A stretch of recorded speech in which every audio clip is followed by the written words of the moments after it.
せいかい？今日は休みだから患者さんが来たら直接奥の部屋にって言ってたよ。そうだったのか。おばあちゃん、ありがとな。奥の部屋に行こうぜ。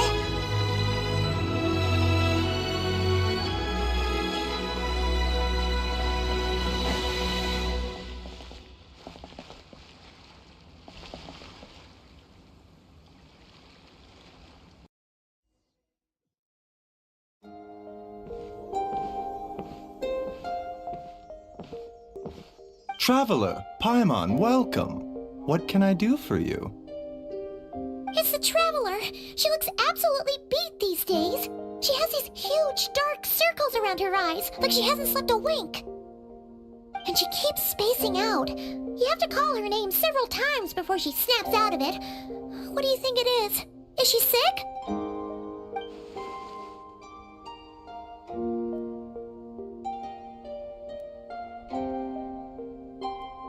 Very peculiar. In all the time we've been acquainted, this is the first time you've come to me with a health complaint.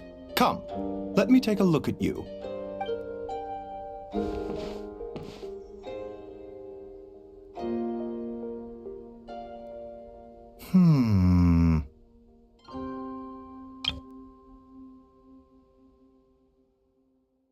Okay, Paimon does not like that expression, Baiju.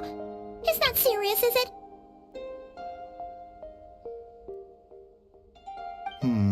Complexion is good, eyes are clear, breathing is steady, pulse is strong. Physically, you appear to be in good condition, Traveler. In theory, your energy level should reflect that. You should be feeling right as rain. Hence my concern. A clean bill of health is usually a good thing, but in this case, it likely means your situation is more complicated. Physical illnesses come with detectable symptoms that can be used to diagnose, medicate, and cure the condition. But afflictions of a non-physical nature, they fall outside a doctor's realm of expertise. Huh? What do you mean, non-physical nature? Curses, dark magic, it's hard to say. It could just as easily be a simple case of mental fatigue. Why don't you rest here for a bit? Whatever it is we're dealing with, clues to your condition are sure to reveal themselves in time. Once we know the root cause, we can administer the right treatment.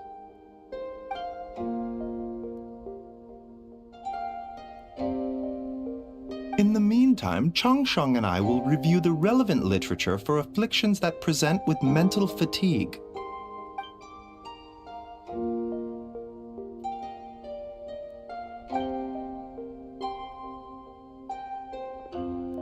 Oh, must be a rare condition if not even Baiju and Changsheng have seen it before. Well, all we can do is take their advice. You look like you're about to collapse anyway. Just get some rest. Paimon will be right here by your side. Fingers crossed you'll be all better when you wake up.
and shine. Time to wake up. For once, you're making Paimon look like an early riser. It's already afternoon. Hopefully all that sleep did you some good. Feeling a cut? What? Did you scratch yourself in your sleep? All right, let Paimon take a look. Nope, nothing there. Wait, did you have a nightmare? Okay, don't panic. Paimon heard that dreams tell us what we need by showing us the opposite. So, if you had a nightmare, maybe all you need is something to cheer you up. Come on, Paimon will treat you to something yummy.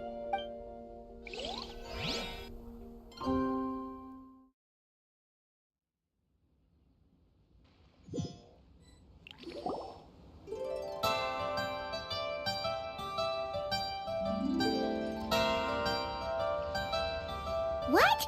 So, in this dream, you were trapped in a weird place with thick fog everywhere, and then a spike came out of nowhere and stabbed you in the back? Oh. Okay, well, that's a new one. Are you sure it was a dream? Because from the way you describe it, it sounds like you were really there. But then again, you woke up right where you went to bed. And you were definitely in a deep sleep this morning. Then, it's decided. Paimon will stay up and watch over you tonight. If anyone tries to mess with you, Paimon will beat him up. Or, I'll wake you up first and then we can beat him up together.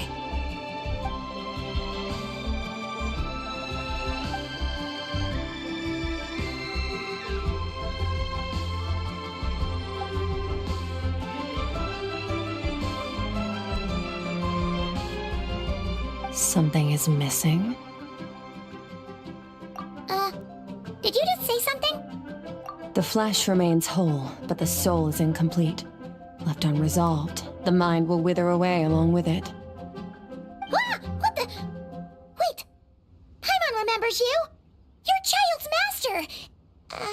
Skirk? Right! What are you doing here? The last time we saw you was at the Primordial Sea in Fontaine, right? But then we left and never learned where you went after that.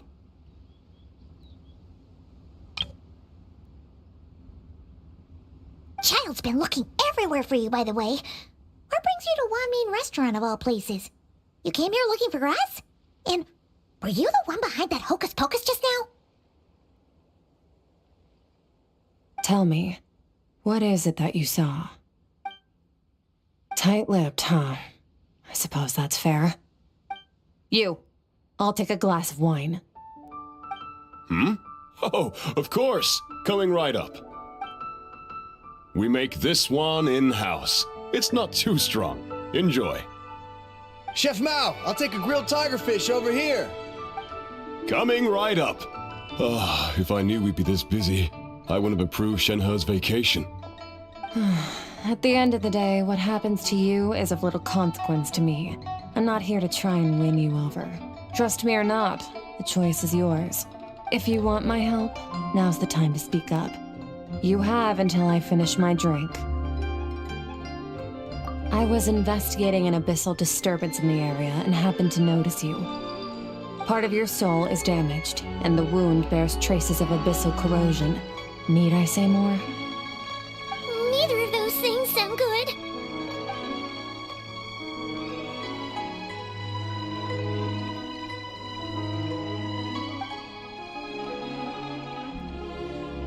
Well, should we trust her? She mentioned an abyssal disturbance.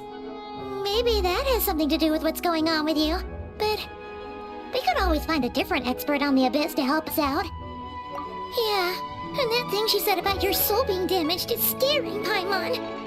Definitely something we should fix sooner rather than later. Skirk's an interesting one, that's for sure.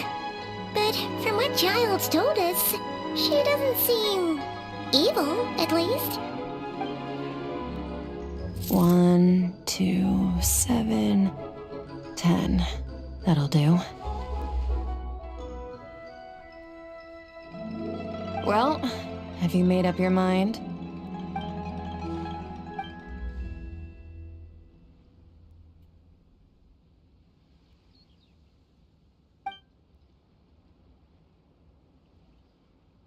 So, that's all we know, Miss Skirk. Ma'am, can you help us? So, you couldn't disperse the fog. I understand. Come find me in the Guili Plains when you're done here. Oh, and I left cash for the drink on the table. Settle the bill for me, will you? Oh, okay. Huh? She disappeared!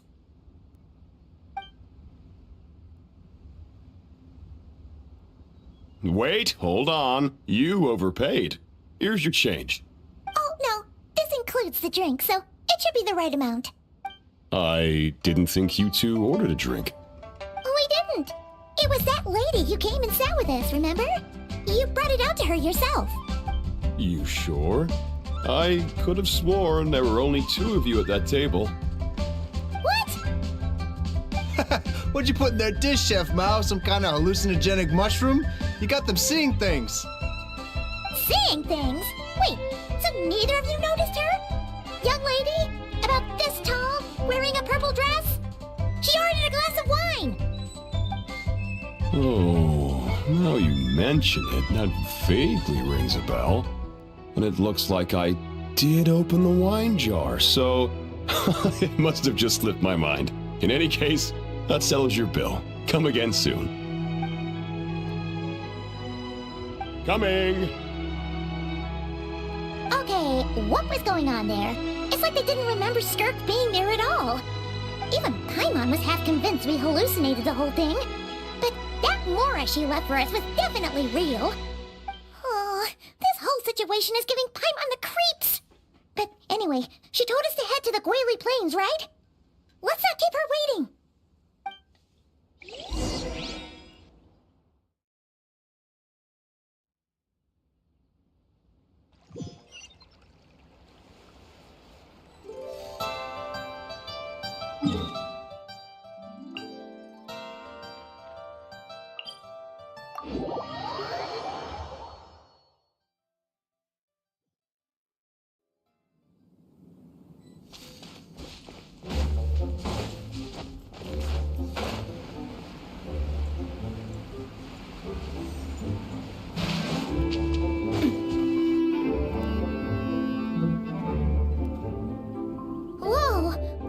These rift hounds doing here? Huh. Looks like they're collecting something. Let's go check it out.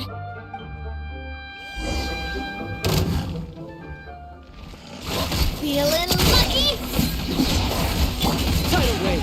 Shouldn't let your guard down. Yeah. At first, it's flavor. Umbrella warfare, I guess.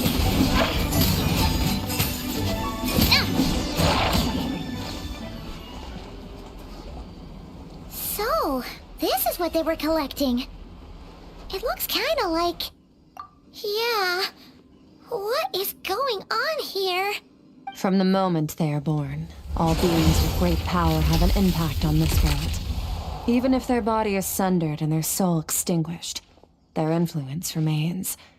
Gods are the most common example of that.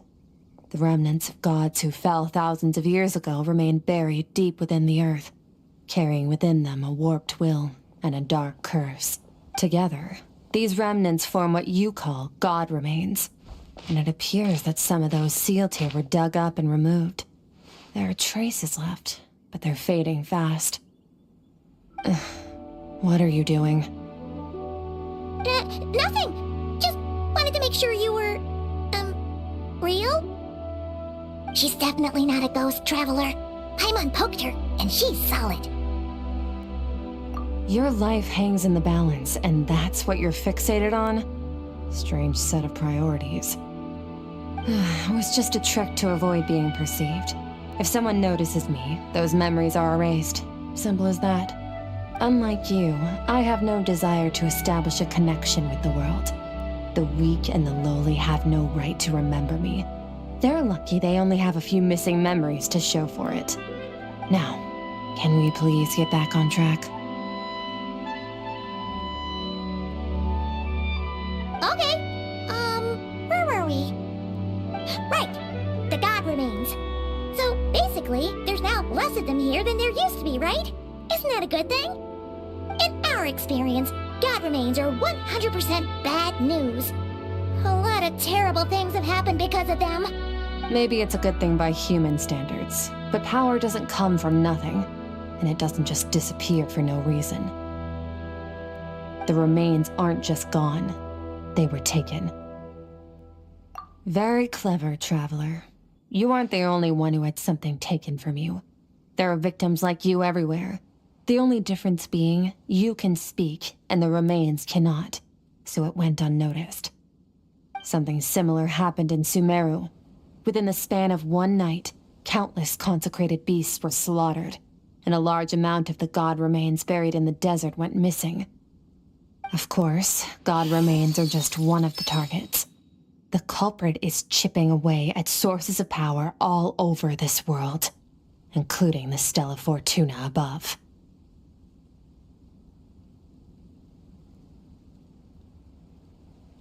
Wait, you mean... the stars? Mm-hmm. 42 of them have died out in the past few months alone. In Conria, people believed that powerful individuals have corresponding Stella Fortuna. Even should that individual fall, their Stella Fortuna would not disappear, but gradually evolve into a new constellation. Yet now, stars are disappearing from the skies entirely, and it's not hard to deduce what's happening to the power they contain. Something has been leeching power from this world like a parasite steals nutrients from a host. And now, it's no longer satisfied with the remains of the dead. It wants you. This time, it only took a fragment of your soul. But next time, there's no telling how far it could go. No one knows. All I know for certain is this. Getting back what you lost will not be easy. Considering how much power this entity has stolen, it must be a god-level being by now at least. But that's not the real concern. Souls are fragile things, and yours could easily be crushed if you go up against it. So you're gonna help us, right? We're going to help each other. You are my ticket to uncovering this thing's true identity. Well, great! You seem super strong and you know a lot about the Abyss, so Paimon will take it. Don't get all mushy on me. All I'm doing is helping you get back to normal after a sudden crisis. And I should warn you, getting mixed up with me can have unforeseen consequences. We're on very different journeys. You don't want to be in my debt, trust me. You help me uncover the truth behind this entity, and I'll help you recover what you lost. This is a transaction, that's all. You would do well to remember that. Now, come along. Yeesh! You'd think she'd be a little friendlier since she's agreed to help us. But nope, she's just like when we met her in the Primordial Sea. So cold. Well, whatever. If that's how it's gonna be, then she doesn't deserve our friendship. What she does deserve is a super embarrassing nickname. Ah, Paimon's got it. Frosty the Lavender Melon. Serves that Ice Queen right. Anyway, the important thing is that we get that piece of your soul back. So, let's follow her and see what sort of plan she's got.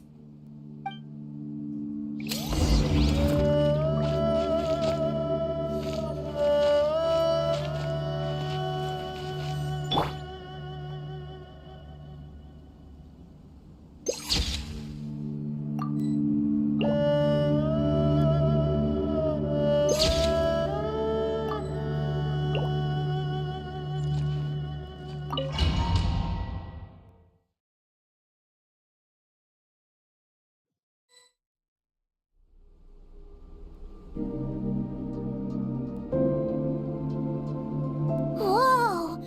This place is way bigger than Paimon expected. Where are we? This is where I live. I suppose it's the closest thing I have to a home here. It is. I brought you here because time flows differently in this place. I don't know how much Ajax has told you, but when he fell into this space, I mentored him for 3 months. In that time, only 3 days passed in the outside world. Ajax? Oh, right! That's Child's real name! Yeah, Paimon remembers him mentioning something like that. So, a month here is equivalent to 1 day in the outside world? That should mean we're safe from that power-hungry soul snatcher for now, right? Yes, well, I didn't bring you here just to show you around. In the outside world, the Traveler could be attacked at any moment. But coming here has bought us quite a bit of time. Now, we just need to figure out how to investigate that place you saw. The one full of fog. Both your description and the abyssal disturbance I felt point to that space having some connection to the abyss. It could even be a domain similar to this one. The thief who stole that fragment of your soul is hiding there. But the abyss is a chaotic and turbulent place. If we want to pinpoint their location, we need to see what that space looks like without the fog. Abyssal power can grant a special form of sight. Have you ever wielded abyssal power before? Okay. Do you plan to learn? That tracks. All the information you have suggests the abyss is something sinister, and that abyssal power is a wild and dangerous force that always spells disaster. And you're saying that's not true?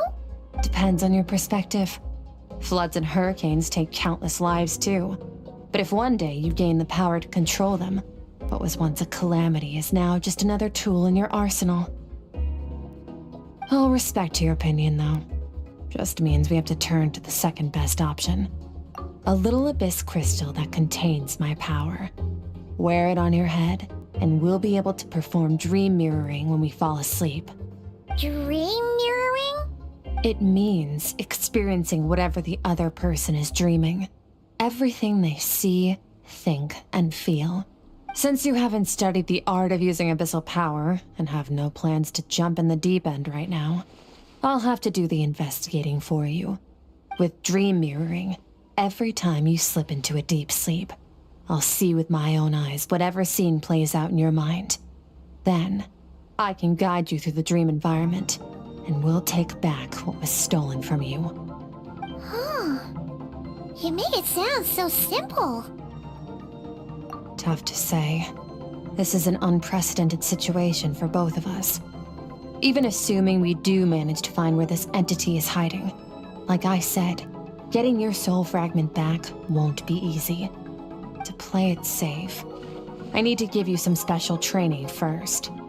Wait, you're gonna teach her some of your martial arts? Does that mean the next time we see Child, we have to treat him like our senior? Do as you want. For my part, I don't see you as my disciples. You're already a pretty good fighter. All I'm planning to do is build on your current skills and train you for the specific scenarios that I think we might face. But that's enough talk. If you're ready to do this, then come with me. Time might be more lenient here, but that's no excuse to waste it. Oh, she moves fast. Paimon can hardly keep up with her. So, special training, huh? Kind of a rare opportunity. With your skills, there's not a lot of people qualified to train you. The last time something like this happened was probably anti-Raiden Shogun training, right? Oh, feels like a lifetime ago. Skirk seems pretty strong too, though. Remember how she said that the all-devouring narwhal was just her master's pet? Maybe we really will learn something here.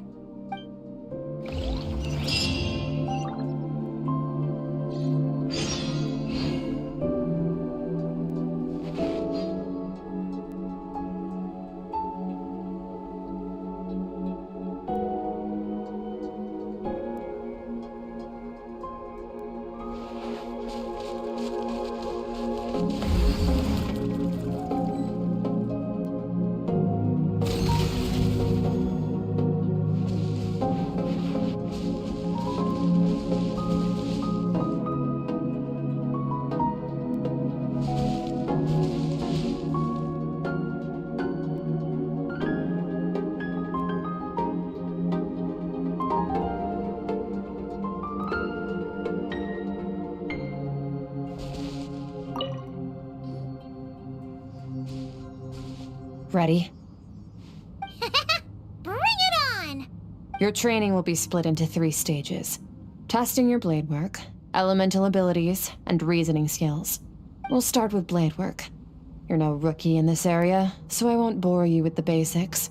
During your long journey, you've no doubt sparred with a lot of talented sword fighters. Consciously or not, you'll have picked up all kinds of techniques from them. You bet! There's Kaya, Master Jean, Kuching. Oh, and Kazuha, Ayaka. Yeah, we've met sword masters like you in every nation we've been through. You sparred with a bunch of them too, right? Nice to know it's all gonna come in handy now. Don't get too smug. In sword fighting, techniques alone are not enough. You need a cohesive system to bring it all together. A style or school of fighting. To use the human body as an analogy, your style is your skeleton, the foundation, the framework. Techniques are the muscles and other flesh attached to the bones. This is where your strength comes from. Improving your sword fighting is like growing that body. If your frame got bigger and taller, but you didn't add any muscle mass, you'd be weak and flimsy. Then again, if you packed on pounds of flesh without a big enough frame to support it, you'd end up bloated and unwieldy.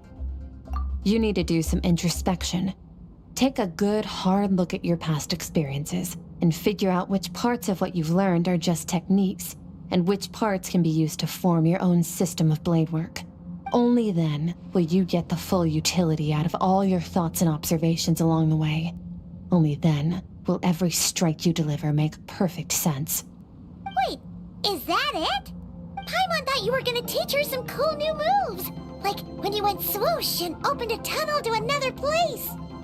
One day, you'll reach a new level of power where you realize that even that's as basic a trick as any other. But right now, our sword styles are so wildly different that teaching you mere techniques is pointless. There are no shortcuts in the pursuit of power. Failure is your best teacher, and rigor is your coursework. That's all I have to say. Time to make a start. Train until you're satisfied with yourself. Now focus. Destroy the crystal columns as swiftly as you can.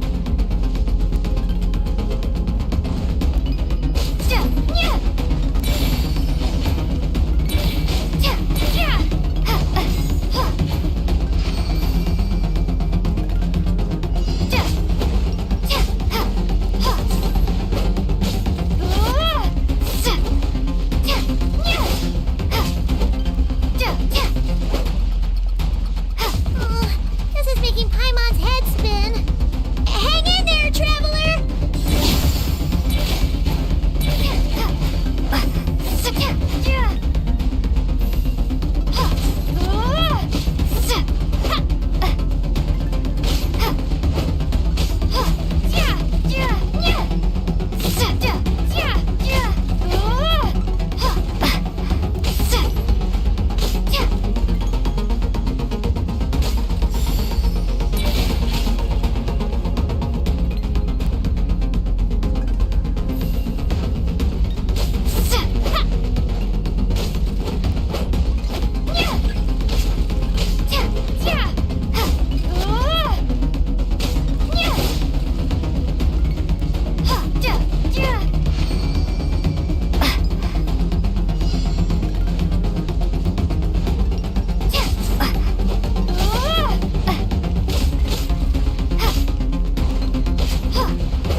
Stay calm. Use your head. You have to keep it together.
This moment will be frozen in time. Cut to the chase.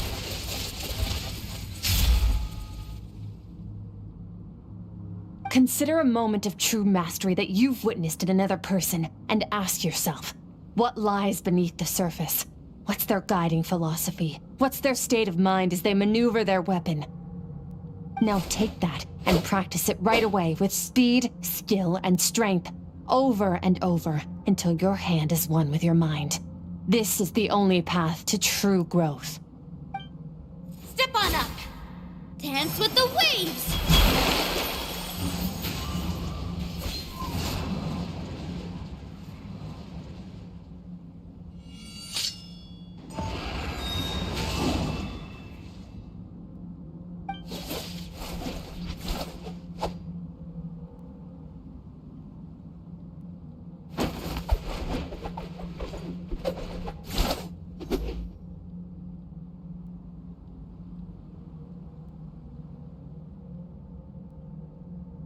If you start to tire, empty your mind, but do not stop. Stay in that frame of mind as you keep up the fight. Get rid of all redundant movements. Imagine your sword is an extension of your own body. Wield it just as you wield your arms, hands, and fingers. 'Twas on a deserted, moonlit night that the hero approached the vile dragon's limpid lair. Ring cutter! Feathers fleeting wet, the white heron treads water, a sight without flaw. Master of Inazuma Kamisato art Tachijutsu.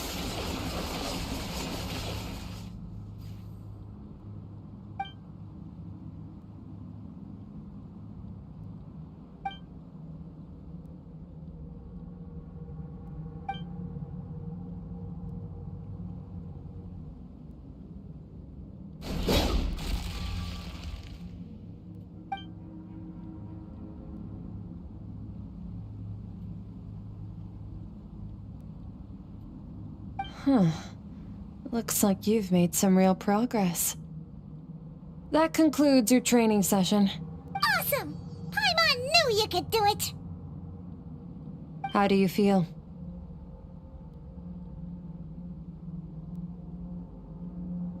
As you should be. Time flies when you're training hard. You've actually been going for several days now with no rest. Yeah, meanwhile Paimon's had a whole bunch of naps. But you were so focused, she didn't want to interrupt you. Go get some sleep. I'll be doing the same very soon. Let's hope you see that foggy place in your dream, so I can get this investigation over and done with.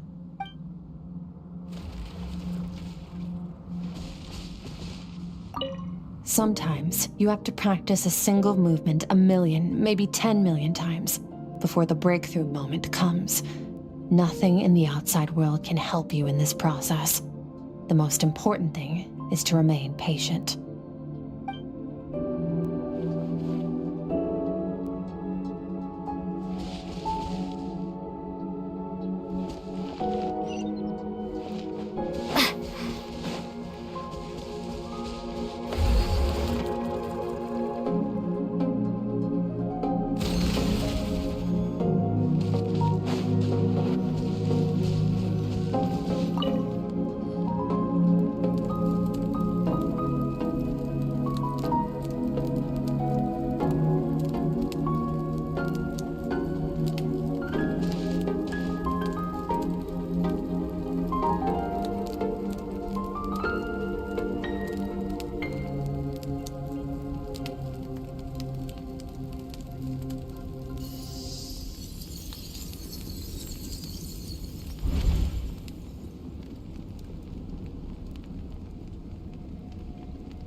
Skirk, why are you skipping classes again? We've talked about this.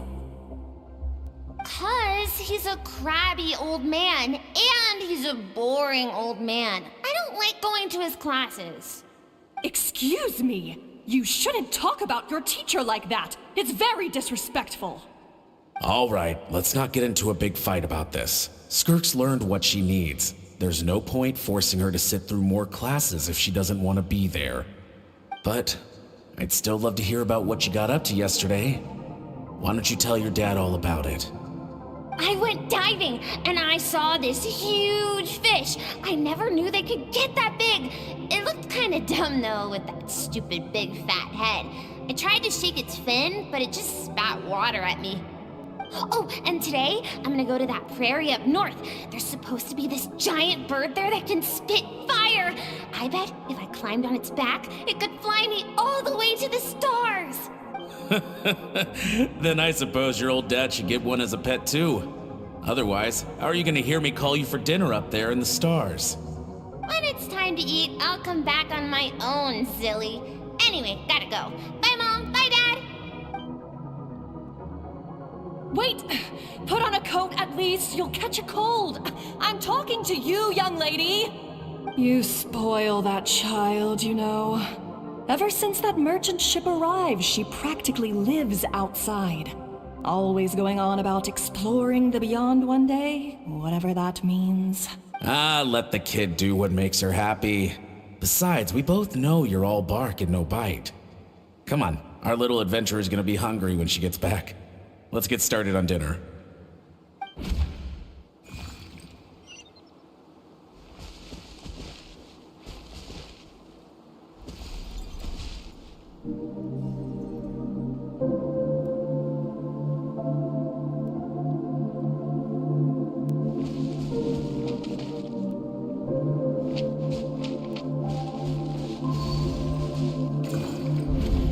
The stars shimmer high above. But what lies beyond the stars? Mountains as far as the eye can see? An endless snowy plain? Or maybe buildings taller than the sky, like the people from the merchant ship said? I can't be the only one asking these questions. The universe is fascinating. If only I could meet some other people like me. We could set sail together and explore every corner of the world. I'm sick of being a kid.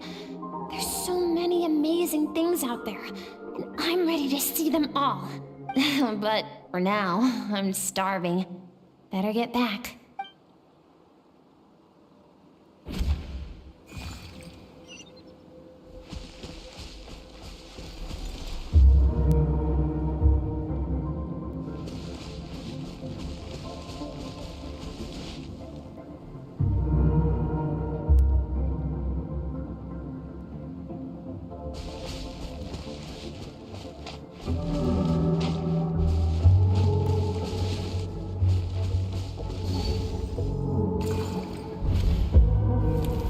Don't let a single one of them get away! No, please, spare the children! Stay back! They're coming! Run! Help! Eliminate the threat. Take them down! Don't be scared. Help! This way! We'll never make it!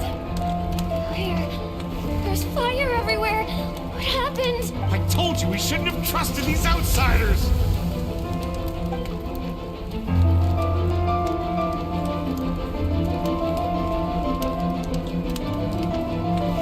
Why are you doing this? What did we do to deserve this? We welcomed you with our finest food and drink, showed you the best our home has to offer, gifted you cloth dyed by our own hands. And this is how you treat us? Run! Save yourselves! Captain, Zone 3 is clear and we have Zone 2 surrounded. Begin extermination. Remember the orders from upper command. No one is to be left alive. Rest assured, sir. We have enough munitions to annihilate these savages and burn their entire civilization to the ground. Good. The only ones who put up a real fight are that man and his wife, correct? What's their status? We shot the man in the ankles and the wife broke her wrist attempting to fight back. They won't be doing much more fighting. They're holed up in their home for now, but they won't last long. To prevent them from making some kind of last stand, we're planning to clear out the other zones first so we can send a bigger squadron to surround them. Well, well. Turns out some of these beasts do know how to use their claws. Now the threat these savages pose will be undeniable. Let them cling to what's left of their lives for a little longer. Once the other zones are cleared, I'll cut off their heads myself.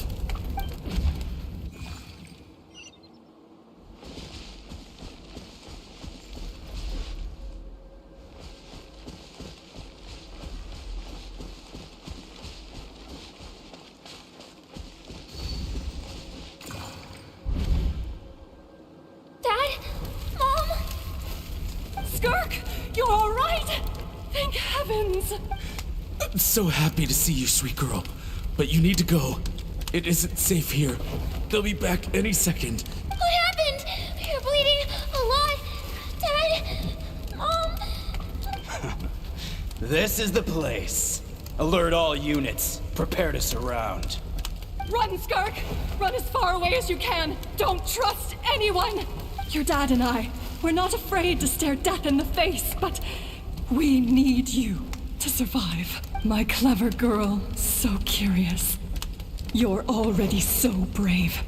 I know you're going to grow up to be such a positive light in this world. Whenever you miss us, just play this song. Remember, life is a gift. Don't let darkness claim it. Break down the door! Look what we have here. A savage that can pluck a tune. Well, the show's over.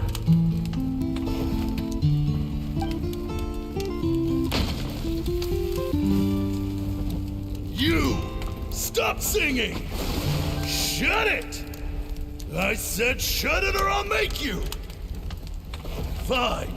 Have it your way!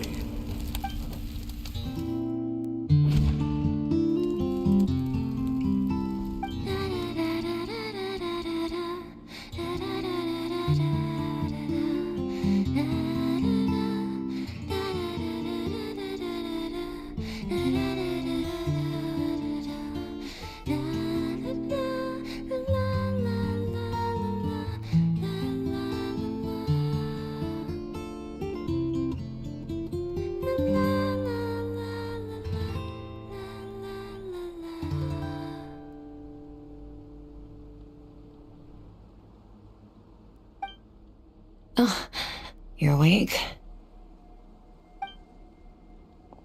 I found a few clues while you were asleep, but it's only a start. Now, time for the second stage of your training. This time, the focus is elemental energy. Come find me when you're ready to begin.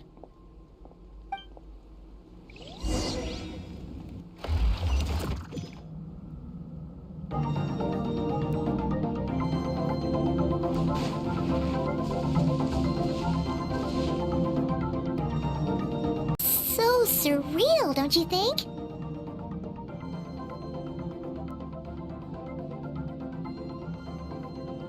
No day and no night. It's like time hardly exists. If we weren't careful to keep track, it feels like we'd have no idea how long we've even been here. Well, except for the fact that Paimon still gets hungry like clockwork. You go do your training. Paimon's gonna grab a bite.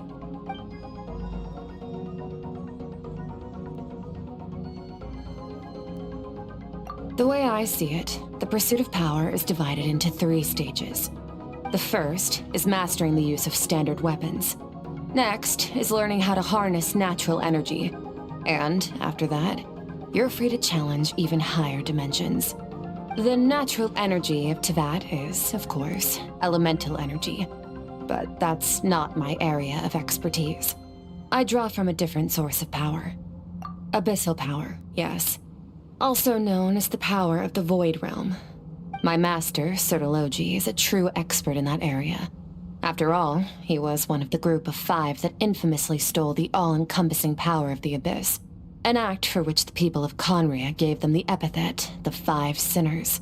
The elemental energy of Tivad, on the other hand, is derived from the power of the Light Realm. These two forms of energy exist in direct opposition to each other. Suffice to say, there's not much I can teach you this time. A keen observation, traveler. Call it respecting local norms. The Abyss stands in direct conflict with the will of this world. So, to make my life easier, I disguise my power to make it appear cryo-like in nature. It's a technique I learned from some Conrian ruins, known as the Seven Shifting Serpent. If you ever change your mind about delving into abyssal power, I can teach it to you. So I've heard. You seem to have a knack for removing abyssal power. But is purification really what's going on there? Like I said, power does not simply disappear.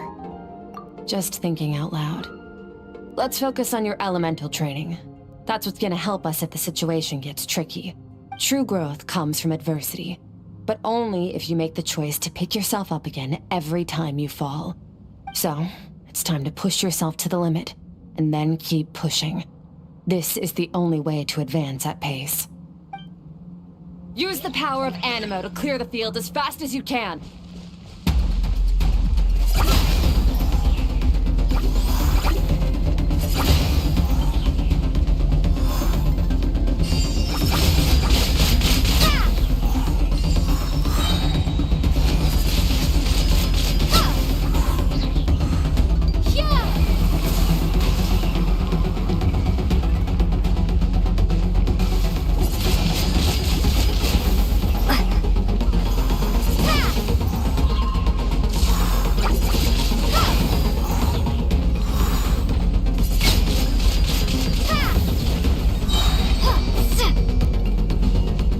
Observe your surroundings. Look for things you can use to tilt the scales of success in your favor.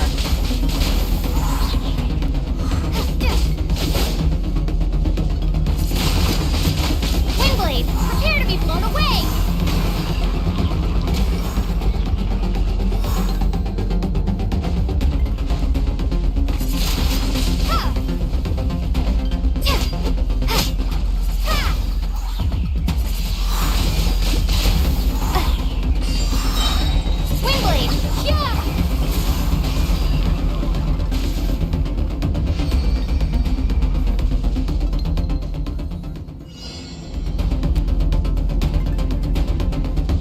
Use the power of Hydro to destroy the spikes.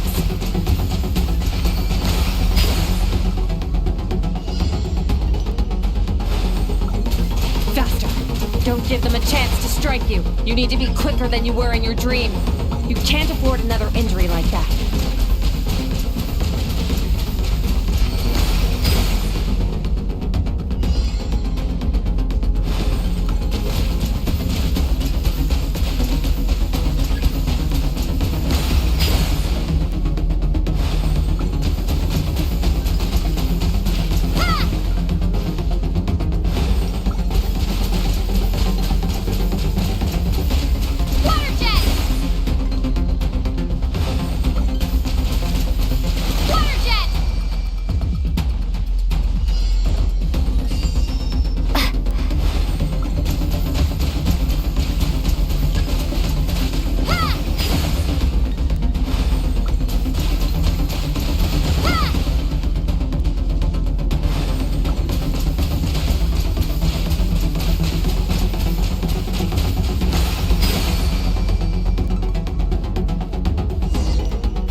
You need to understand what makes you special.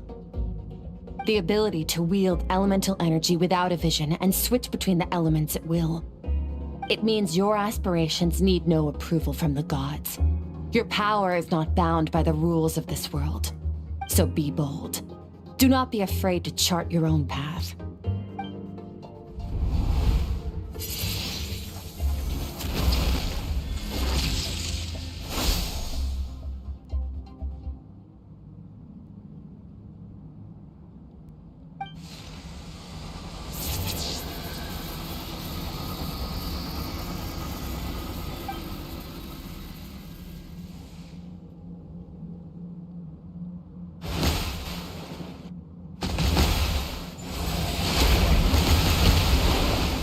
Very good. It seems you've reached a deeper level of connection with the elements.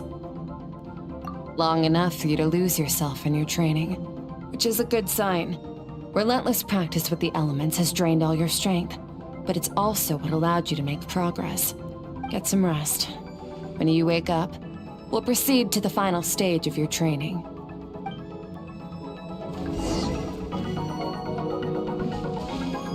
If you wish to master the elements at a fundamental level, you must see the entire natural world.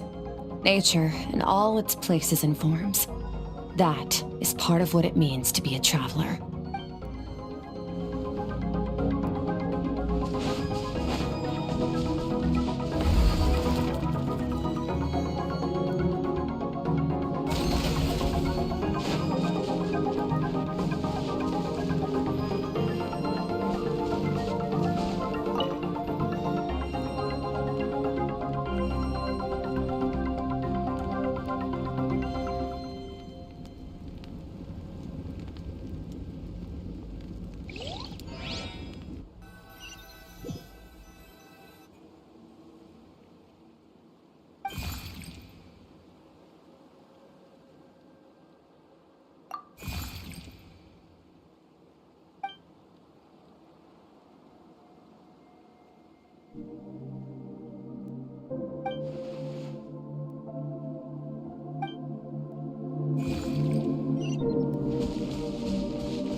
What is the secret to power? Longing, hatred, self-preservation. No, it is fear. The fear of losing those you love. The fear of watching your home burn. Fear of loneliness. Fear of death. Fear is the source of evolution. It forces humanity to adapt to their environment and overcome hardship. It is in the process of prevailing over our fears that we surpassed first ourselves and then the rest of the world. That fear is now part of you. It calls on you to evolve. And it is time to answer.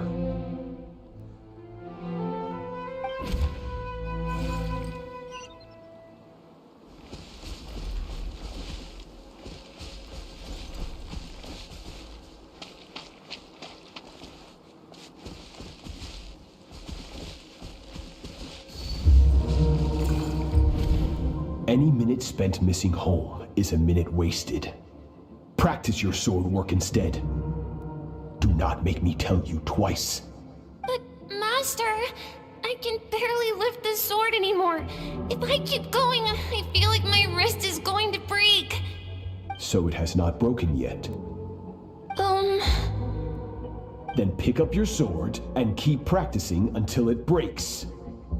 I want to hear the cracking and splintering of bone.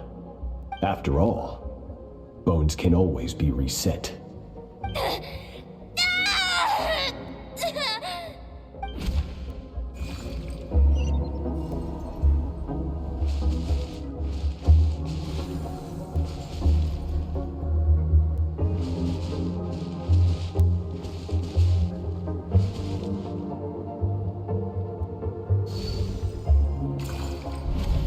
Good, Skirk.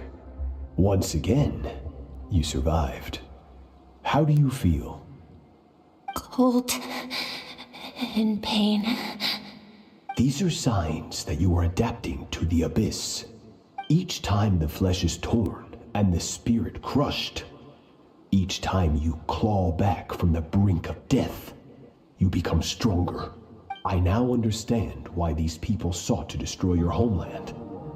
Your potential goes beyond even what I could have anticipated. But you still have much to learn in your pursuit of strength. Your mind is rife with distractions. From now on, I shall show no mercy in your training. You must learn to shut out all the pointless emotion. Crush the self that makes you weak, and become master over your physical form. Get up, Skirk. Wipe the blood off your face. Cut away the rotten parts of your flesh, and mend what is broken. Then take up your sword. Yes, Master.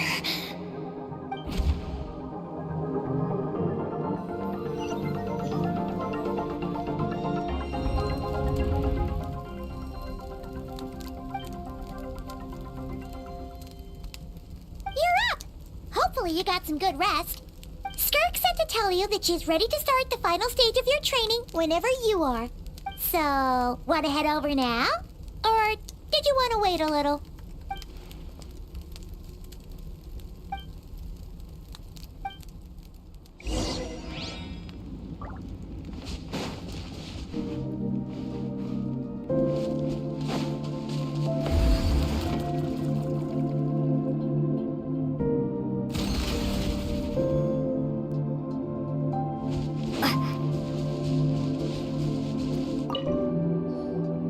From your training so far, you have gained a better command of the sword, and more control over your elemental abilities. That's only part of it. Experience is the real teacher. Your journey, the friends you have made, the dangers you have faced. These have taught you more than I ever could. Now, it's time to focus on how you react under pressure. You must be able to think rationally, even in unpredictable combat situations. To simulate this, I'm going to attack, and you're going to block. Ready?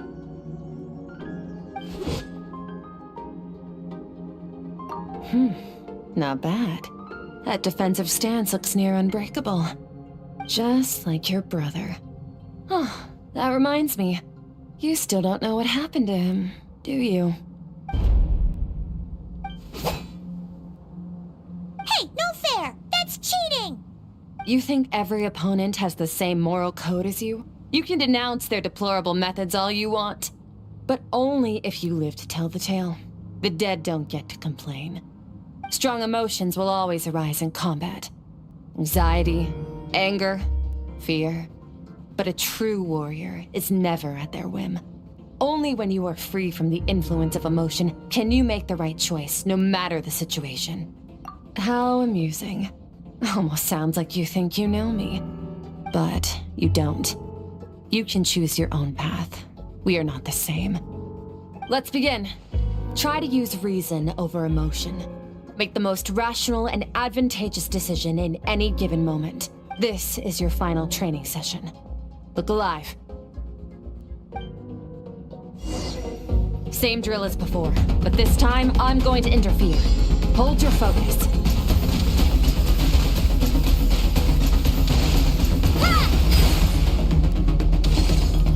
Water jet!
Not bad.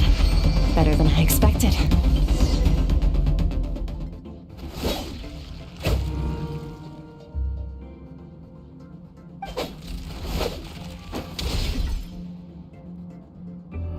You're getting the hang of it. The first step to controlling your emotions is controlling your mind. You want a unified train of thought. It all comes down to focus.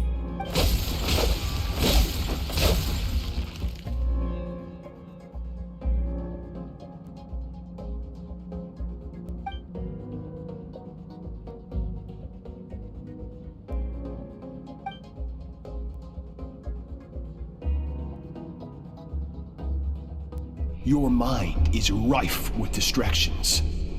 From now on, I shall show no mercy in your training. You must learn to shut out all the pointless emotion, crush the self that makes you weak, and become master over your physical form.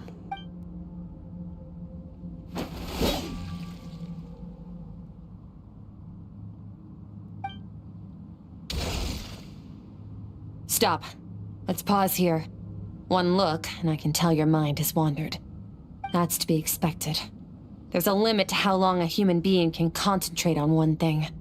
Staying calm and focused sounds simple in theory, but in practice, it's more demanding than sword work or elemental abilities.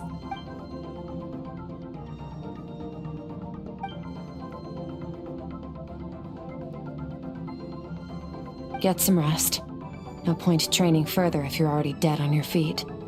Like I said at the beginning, the only goal of this training is for you to reach a point that you're satisfied with. You managed to push past your limits, which is a good start. You can be proud of that and sleep well knowing that you've earned it.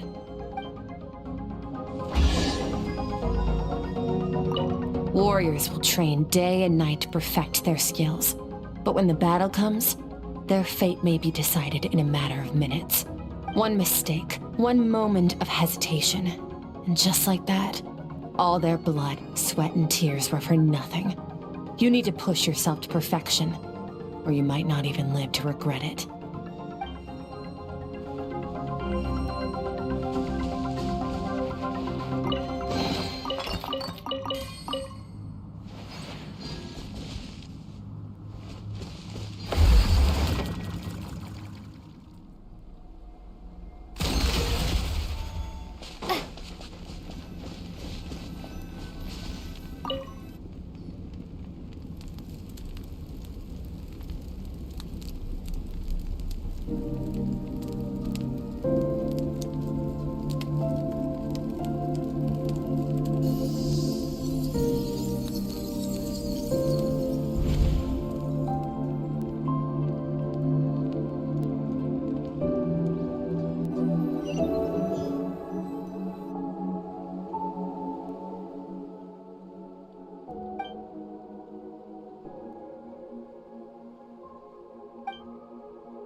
Skirk is amazing. She faced down that terrifying giant and cut its head clean off. Oh, she got hurt though, didn't she?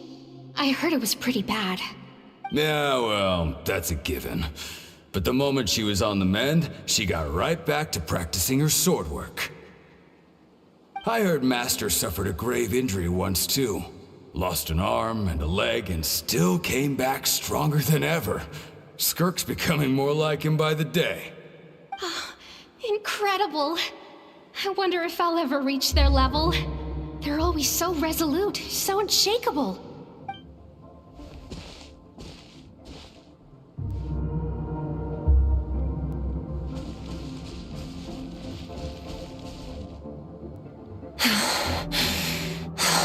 Pathetic. You're not even trying.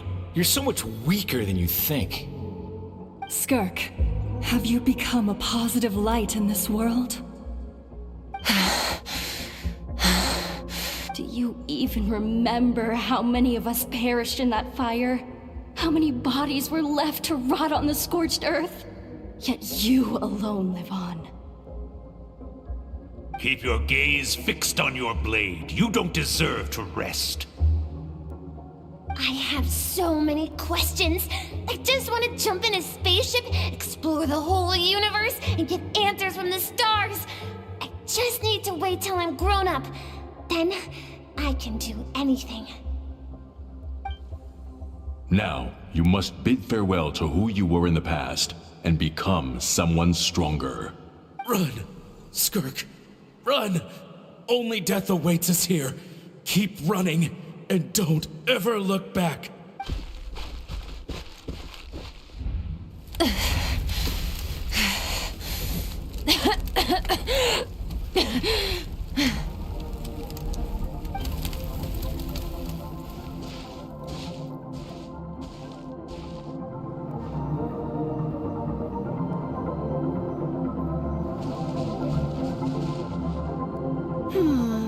Let's see here. First things first, you need a new identity. Going around telling people you're from somewhere beyond the stars won't do, now will it? How about saying you hail from beneath the earth instead?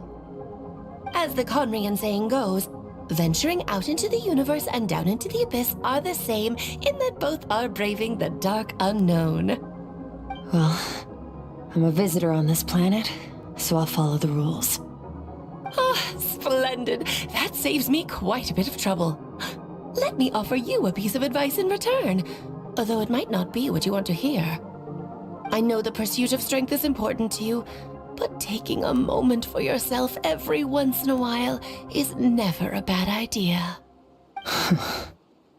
Ignore her existence for too long, and there will come a day when you can no longer hear her voice.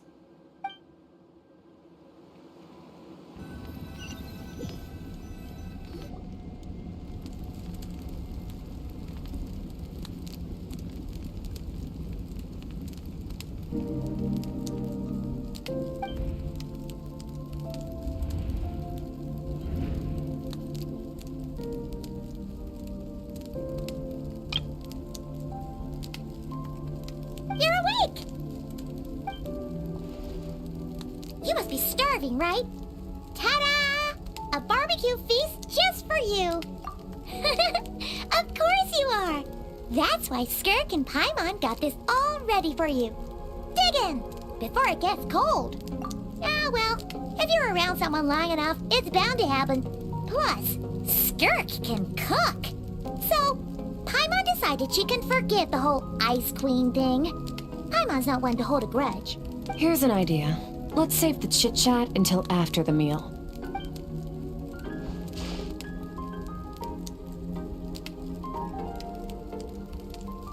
Ugh, so full. Okay, it's Paimon's turn to sleep now.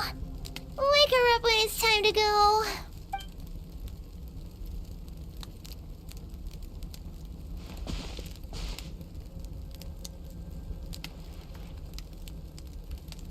I have good news. First, your training is complete. You have what it takes to wield immense power. Now it's just a matter of putting it into practice. Continue to learn from your journey and hone your skills against formidable opponents. Second, I've located the culprit we've been searching for. Next, we just need to retrieve the missing part of your soul, and our business will be concluded. When Ajax trained with me, he once told me he was bursting with questions. So I allowed him to ask me 3 of them before he left.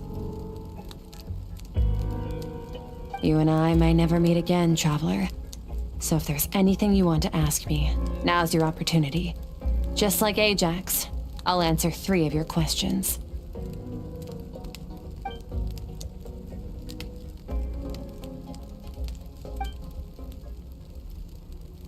Okay, not the angle I was expecting. What makes you ask that?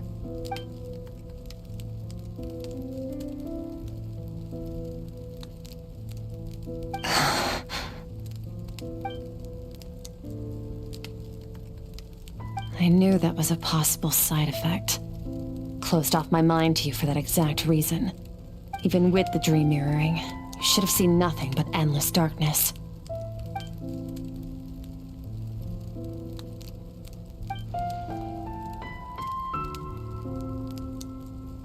Whatever. A flaw in my execution. I shouldn't be too surprised.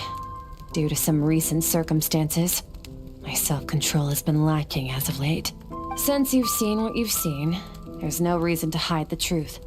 All I ask is that you keep it a secret.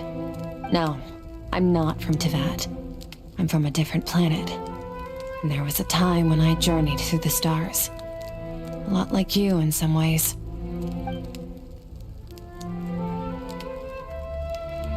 No, we're different in that respect. You're influencing the fate of this world. But me, I'm just passing through. Several hundred years ago, my master, Sertologi, opened the border between worlds and sent me here. But this is not my home. And one day, I'll return to the vast unknown of space. So, there you have it. On to your second question.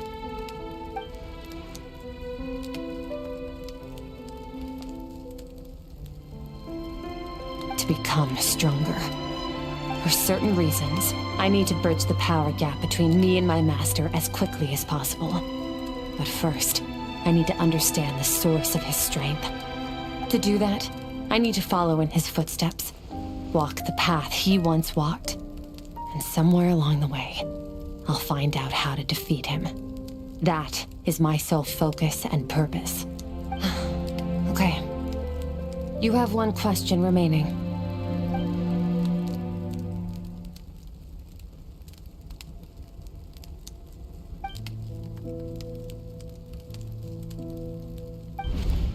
You make it sound so easy. Ever since the incident I experienced there, I've never stopped searching for Master Skirk and that unknown abyss.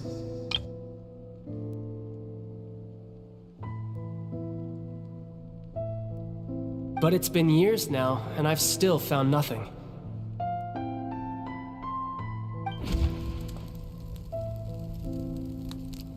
Well, your last question?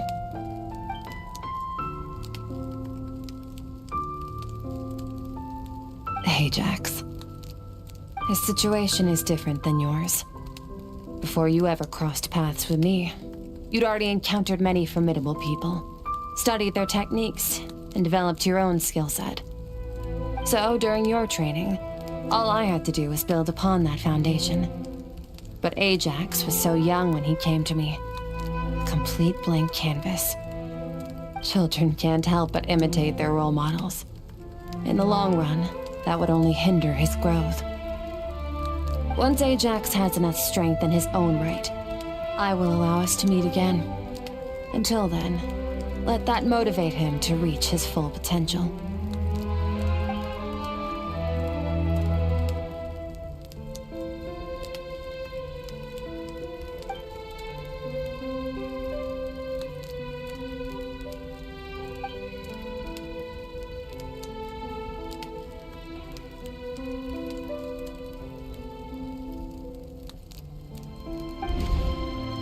Unlike you, I have no desire to establish a connection with the world.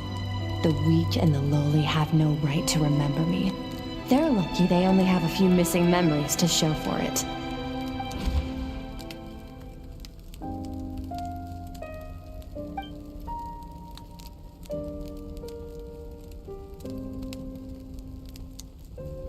Wake up your companion.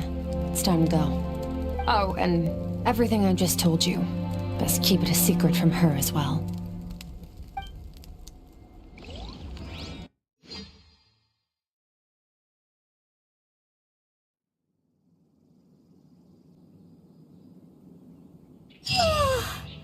Time to go.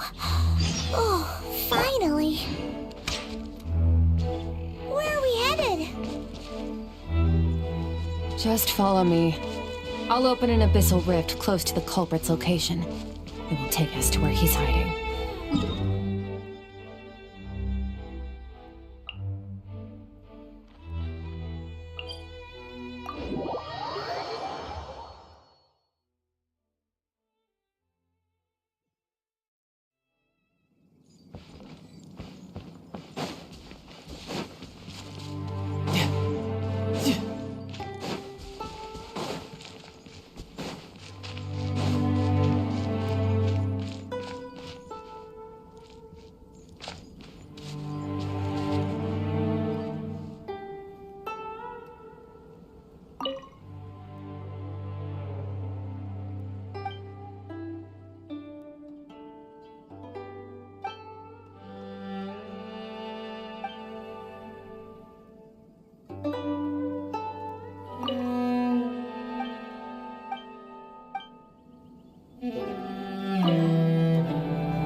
No time to lose.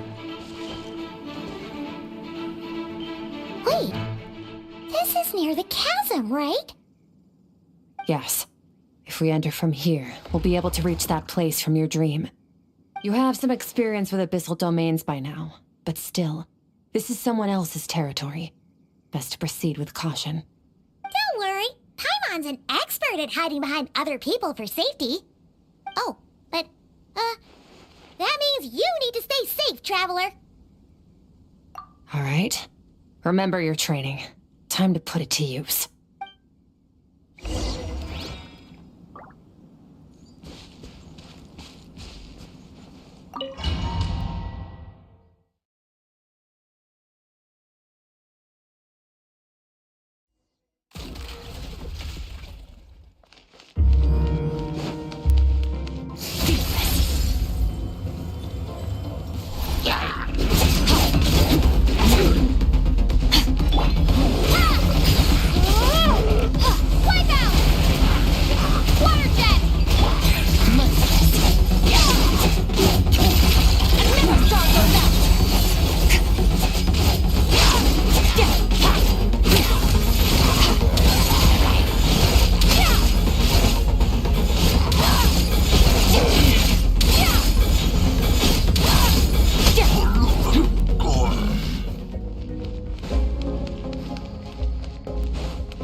behind you. Come on, you got this.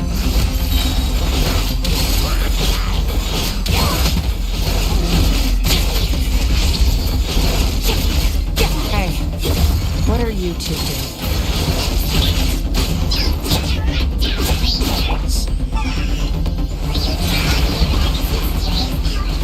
Dusty, like an abandoned house. Let's press on.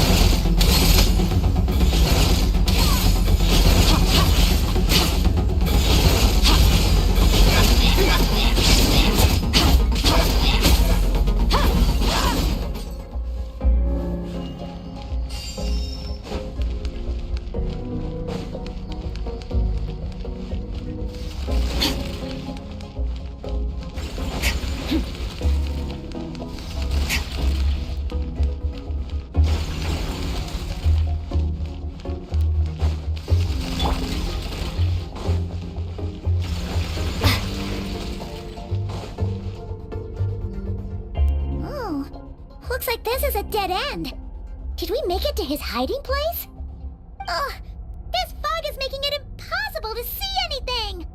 This should be the place where you were attacked, Traveler. The missing part of your soul should be nearby. Can you sense where it is?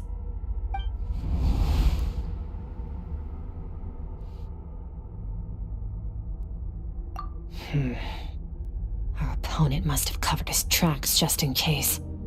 Otherwise, you should have sensed it much more strongly. Hold on! Look! The spikes are back! Stay calm. Let's hold back a little. Give our enemy some wiggle room so we can see what we're dealing with. If you're too reckless, we might be playing right into his hands. Our enemy took part of your soul for a reason. It's likely he integrated it into his attack somehow. If we're smart about this, we can track it down.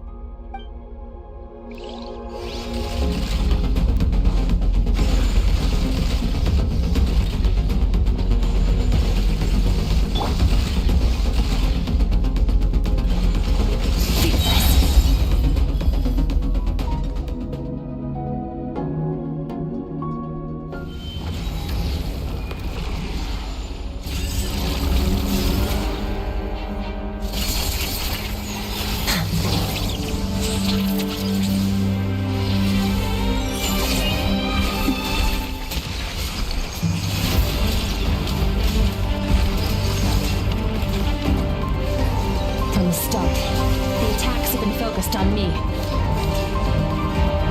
Trying to break through my defenses? I see.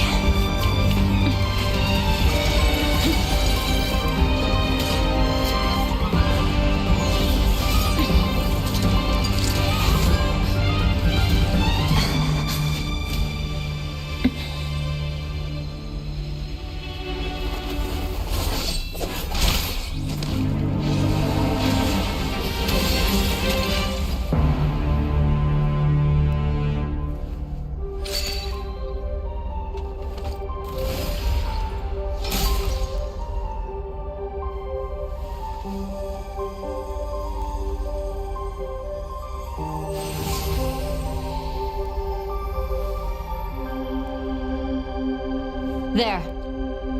I got it back. Traveler! Skirk! What happened? It looked like Skirk just got... In the Guili Plains, you asked me why this enemy chose you as his target. Now, the answer is clear. It's not just the fact that your strength is impressive.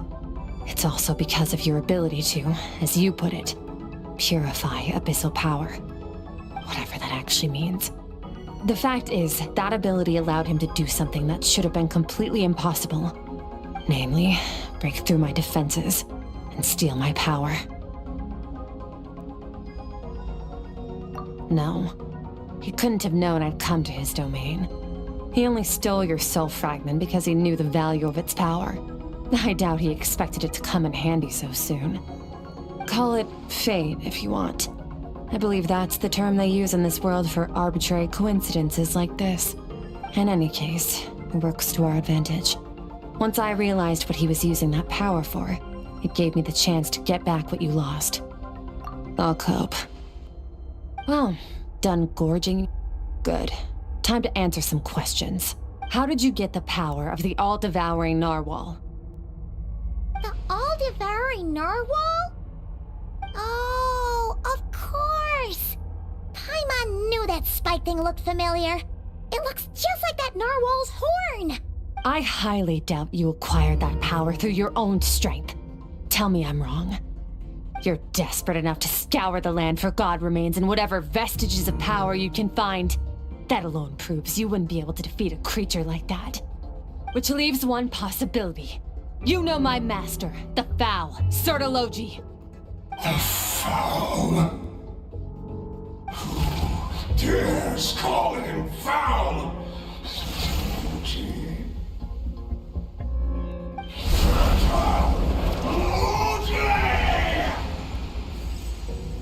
What's wrong? Bit off more power than you can chew? You're struggling to hold a basic conversation. Just a little longer.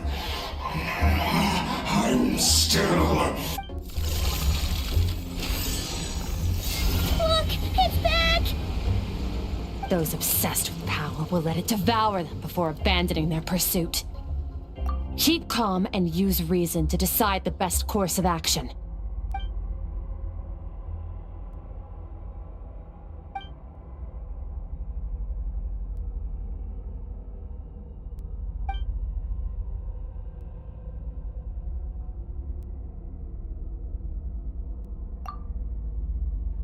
Wise decision.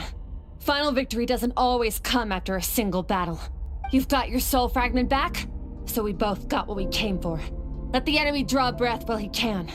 It won't be for long. Get us out of here, Traveler. You'll need to lead the way this time.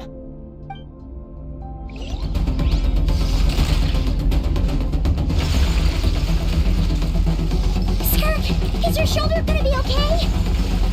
The wound is minor. It'll heal in no time. You should focus on getting out of here alive instead.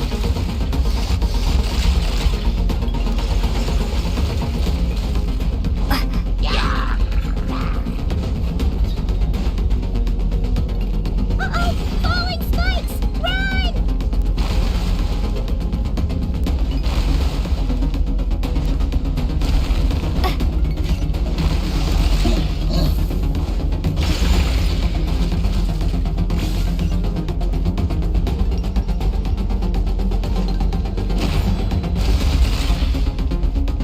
Watch out!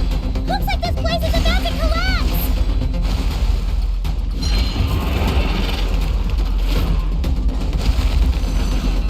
So, this guy's power has something to do with the all-devouring narwhal. Did you know that all along, Skirk? I had my suspicions. That's why I decided to investigate in the first place. But suspicions of...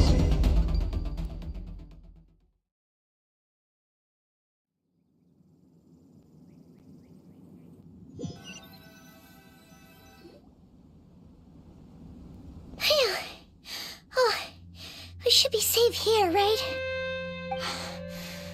I no longer sense his presence. Can't have followed us out of that abyssal domain. Weaklings like him will find that my power is not so easily controlled. He won't be leaving that place until he's managed to digest it. You seem surprised. I suppose that's fair. You've seen but a fraction of what that whale is capable of. That gaping maw could swallow a planet whole. It's called the all-devouring narwhal for a reason. Devouring is what it does best. It can extract power from anything, dead or alive, as long as it manages to make physical contact. Yeah, when we had our run-in with that thing, Neverlet mentioned that it has an instinct to devour. Your dragon friend recognized the nature of its abilities and used the power of Hydro to protect you. That worked because it was in a satiated state, so it was somewhat less aggressive than usual. It's a different story when it has no more power to feed off of. That's when its true voracious nature kicks in. It could devour everything on the planet in that state, which is why I cast it into that void space. But I hadn't counted on there being anyone left on this planet capable of wielding its power. To me, that says he must have encountered the whale a long time ago. Meaning, he must have known my master. Exactly. It told me everything I needed to know. Hence why I said we both got what we came for. And I believe that brings our transaction to an end. Now that you're whole again, you can get back to your own journey. I'll handle the rest of this situation myself. No way! We can't leave now! Something was stolen from you because of us! We have to help you get it back! This isn't my first taste of failure or losing power. When you fall, you get back up again and become stronger. That's how it is. But what if that monster finds you before you're all better? Plus, how are you gonna get home? It's not like you can just go swoosh and open a door to the abyss again. Not without your full strength. So, sticking with us for the time being doesn't sound so bad, does it?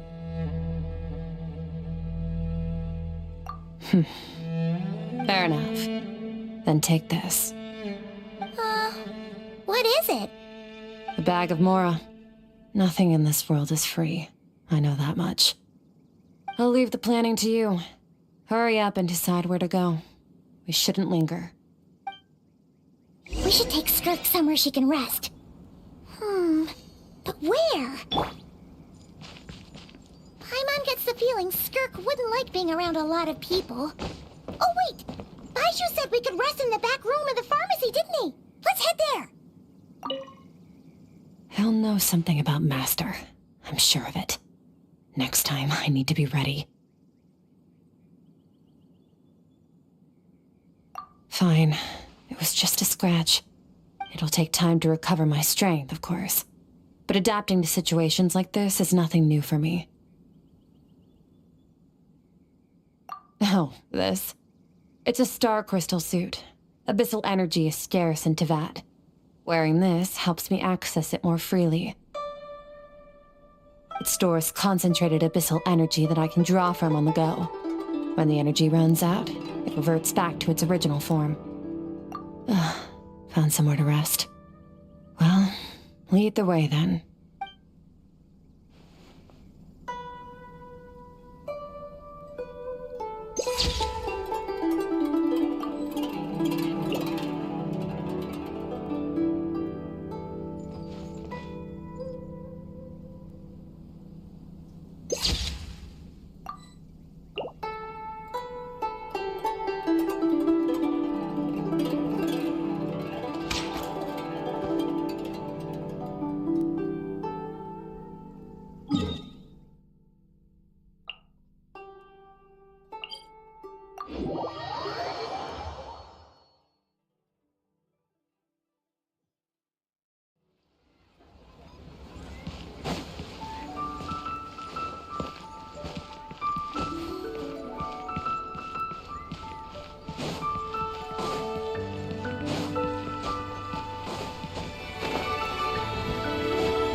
This bag from Skirk has a ton of Mora in it.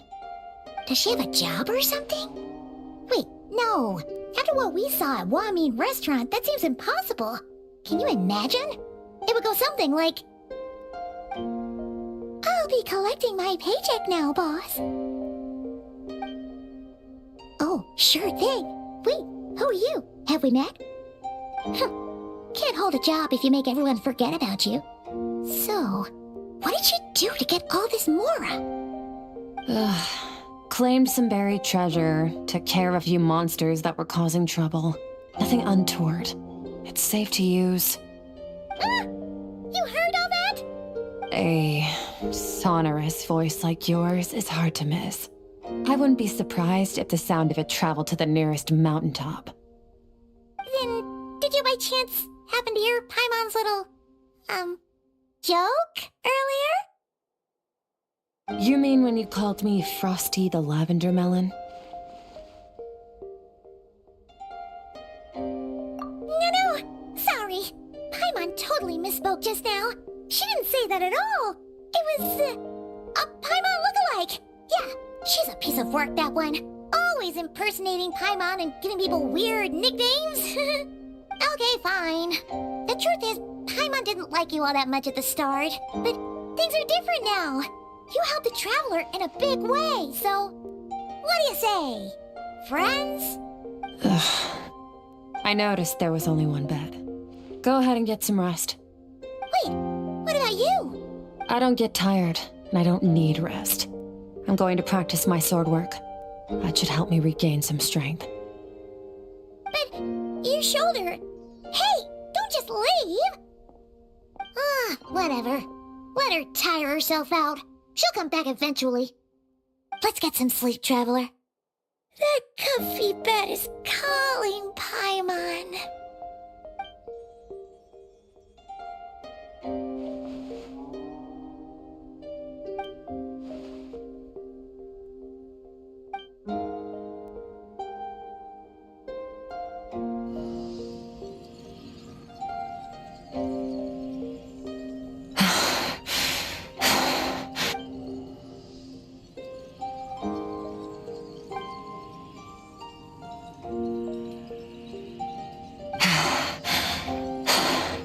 Quiet.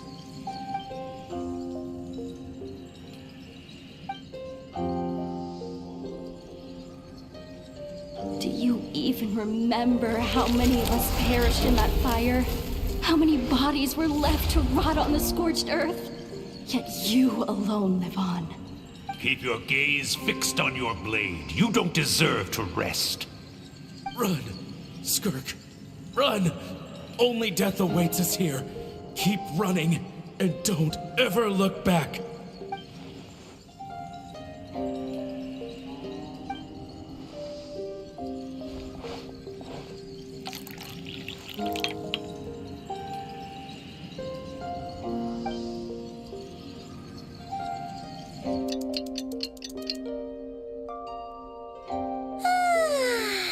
Getting an early night's sleep is the best.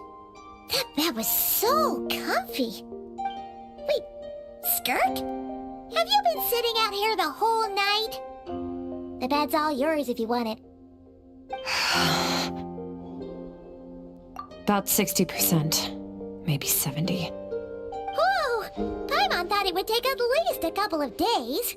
That was fast. No, not fast enough. That's 20% less than last time. Same training regimen, same intensity. Nothing felt different, but somehow the outcome fell short. No, I think the problem's with me. I need to meditate for the next 2 days. Deep introspection should help me find the issue. Ooh, sounds intense. We'll watch over you in the meantime, then. Thanks. See you in 2 days.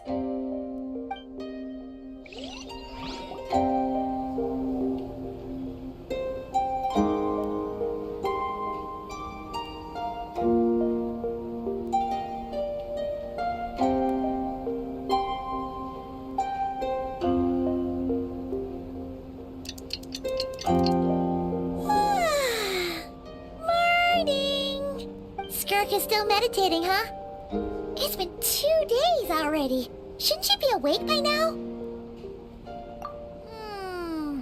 Paimon can't think of anything we can do to help. Oh wait! Breakfast! That's it! Paimon will go get breakfast! Skirk is gonna be starving when she wakes up. Be right back.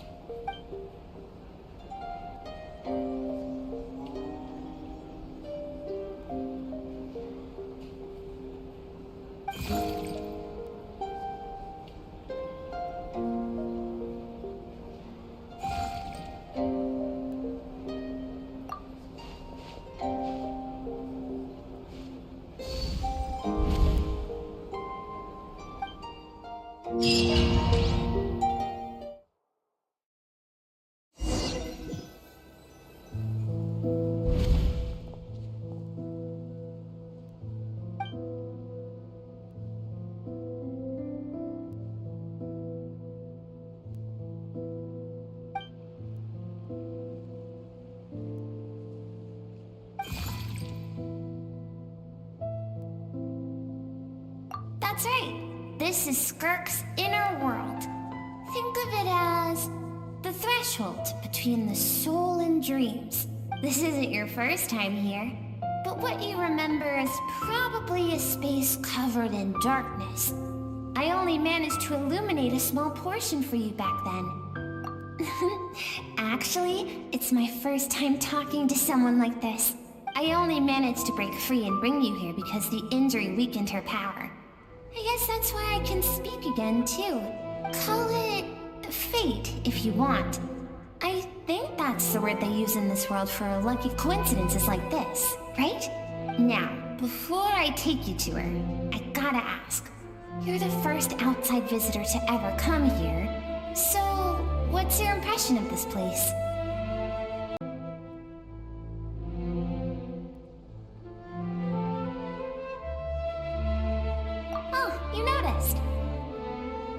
This river represents Skirk's strength. Strength accumulates over time. It is the summation of a person's lived experience. So this river is where all the fragments of Skirk's life should converge into a single stream of memories and emotions, flowing forward as one. But as you can see, this river has been severed numerous times. It's because Skirk doesn't like who she was in the past. And all she sees reflected in the river is a disgraceful shadow of who she was. She cuts through water and rock with the sword of reason, severs her connection with the past, and begins anew.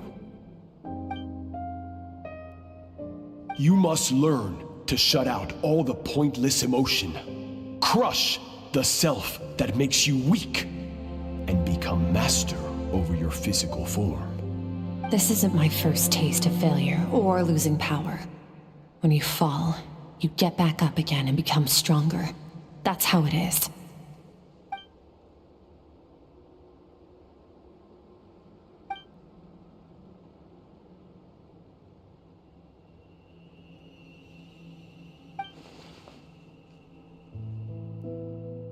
The answer to one mystery invites another question, I see. Let's follow the river upstream. There among the cliffs, among the memories etched into her heart, lies the truth of it all. Soon, you'll understand everything.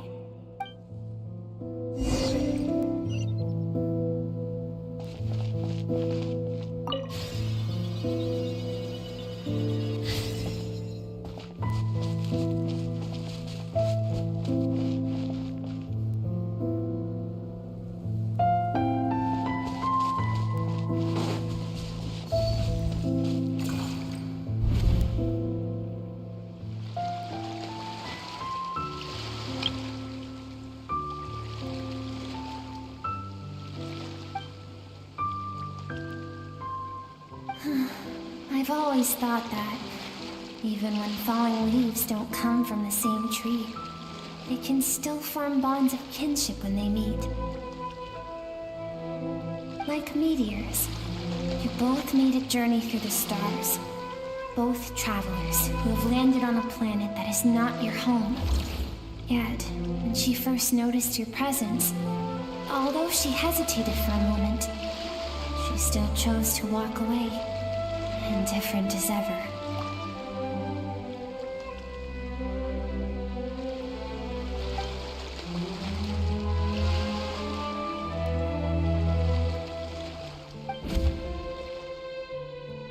Seems like you've answered your own question.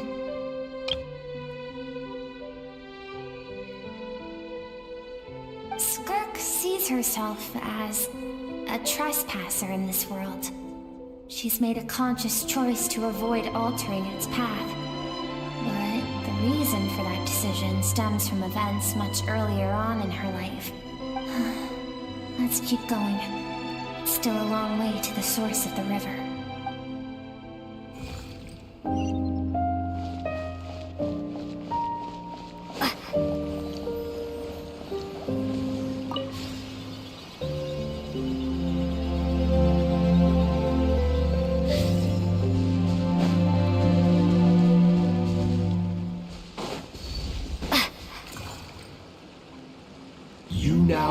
What it takes to wield immense power. From this day forth, I shall teach you no more. No one can become a worthy warrior through imitation alone. I have given you fangs and claws. Now, you must learn to hunt. You wish me to travel the world beyond on my own, Master? Indeed. Make new friends. Embark on your own journey. And piece together a new future from the shattered remnants of your past. We will still have contact through the Abyss. But know this. One day, I will take the life you worked so hard to rebuild and reduce it to ashes. Just like the fire that haunts your mind.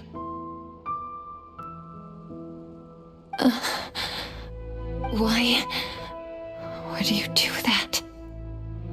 I have told you before, fear is the catalyst for human evolution. You have tasted loss. You have known fear, so deep it can be felt in the bones. But as living beings, we all have an instinct to detach from that which harms us. And thus, pain dampens over time, and the acrid taste of fear becomes but a distant memory. Yet now, I have bestowed upon you the gift of fear eternal. It will drown you in the nightmare of your childhood, or it shall drive you to defeat me, whatever the cost.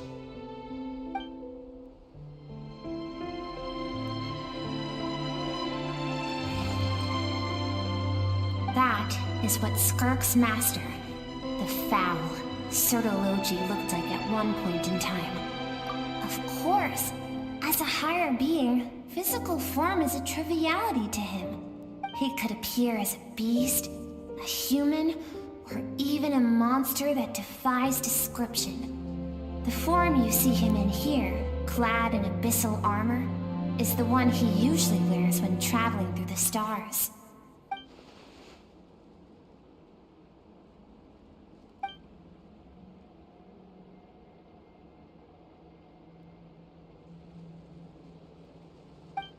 For certain reasons, I need to bridge the power gap between me and my master as quickly as possible. But first, I need to understand the source of his strength. To do that, I need to follow in his footsteps, walk the path he once walked, and somewhere along the way, I'll find out how to defeat him. That is my sole focus and purpose.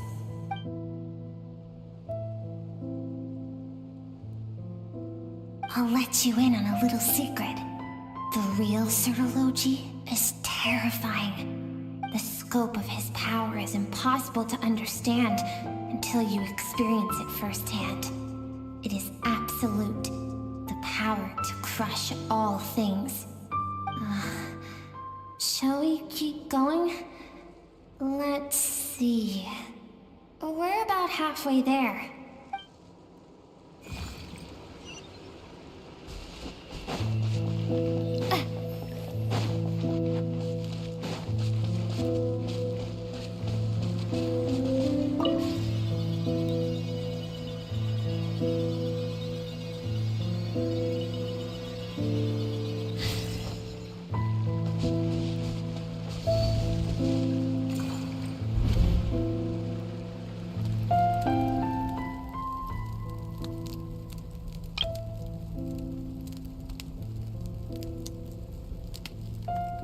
We've made it quite a ways already. This is Skirk, when she first began training under Sertology. I have set your broken wrist. Tomorrow, you're to train twice as hard. No tears this time. Good. Attempting to garner sympathy through tears is a habit of the weak. A pitiful, useless ploy. Can I ask a question, Master? Why did you save me? I keep thinking, maybe it would be better if I had died. I wouldn't be haunted by that fire all the time. I wouldn't have to go on like this. I saved you because I have a plan for you.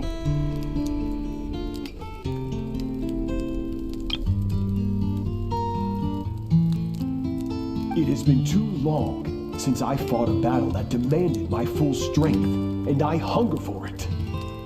Every so-called genius and prodigy I have faced has crumbled like sand underfoot. Before me, even fate bends the knee. So, I will teach you everything I know. Train you by whatever means necessary, in the hope that one day, you might surprise me. But I don't want to draw my sword against you, Master. What you want matters little. Among the boundless sea of stars, the cries of the weak are but faint murmurs that disappear into the void. You of all people know that well. Yes, Master. From that day forward, all she knew was grueling training, emptiness, and fatigue.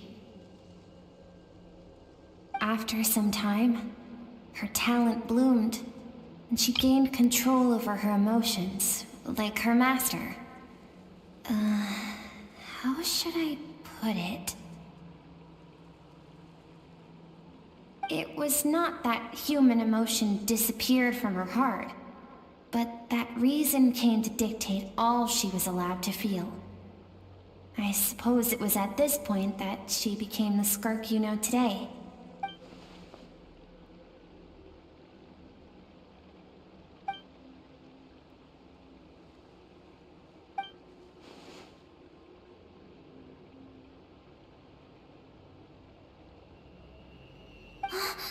We're nearly there.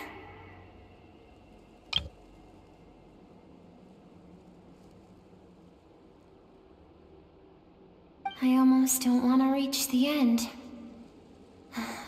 Well, shall we? This is the final stretch.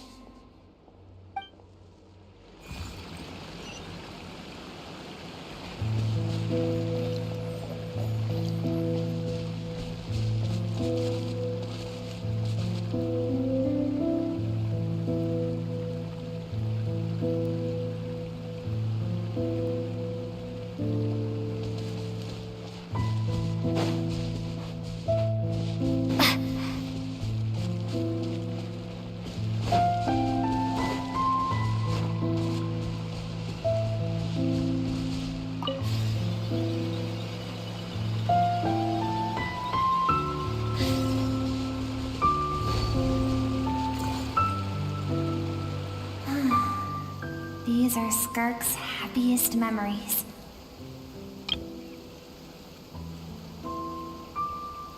What a simple and carefree time it was.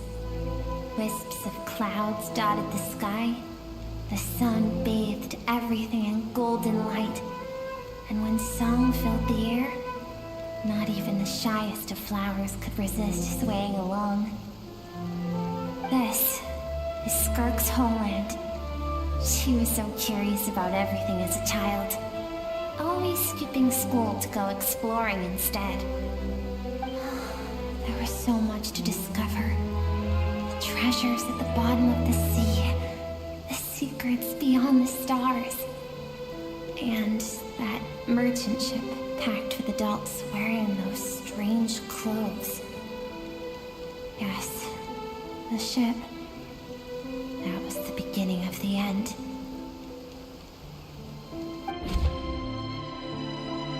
It was a spaceship. When it arrived, the people that disembarked wore smiles on their faces and spoke of friendship. They claimed to be merchants from a neighboring planet, looking to establish trade. Skirk's parents, her relatives, her neighbors, everyone welcomed the newcomers with open arms and allowed them to explore the planet. To them, the visitors were guests and should be treated with hospitality. No one had any idea of what was to come. Several months later, an army of unknown origin arrived without warning and carried out a ruthless campaign to destroy everything and everyone on the planet. Skirk had skipped school that day, like so many times before, so she was not caught in the immediate wave of destruction. But when she came home that day, only fire and ruin awaited her.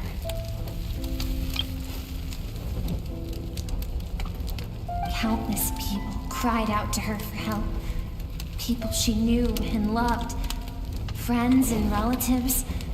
The little girl who lived next door. The shop owner with the bad leg. The bad-tempered teacher she had made fun of just that morning. Their lives were discarded like worthless trash as the fire consumed one life after another. Skirk was helpless. All she could do was run. And so she did. She kept running until an unexpected figure crossed her path. If Sertology hadn't been there in that moment, the fire would have claimed her life too. And there she would have remained, left to rot in the scorched earth, with no answer as to why any of this was happening.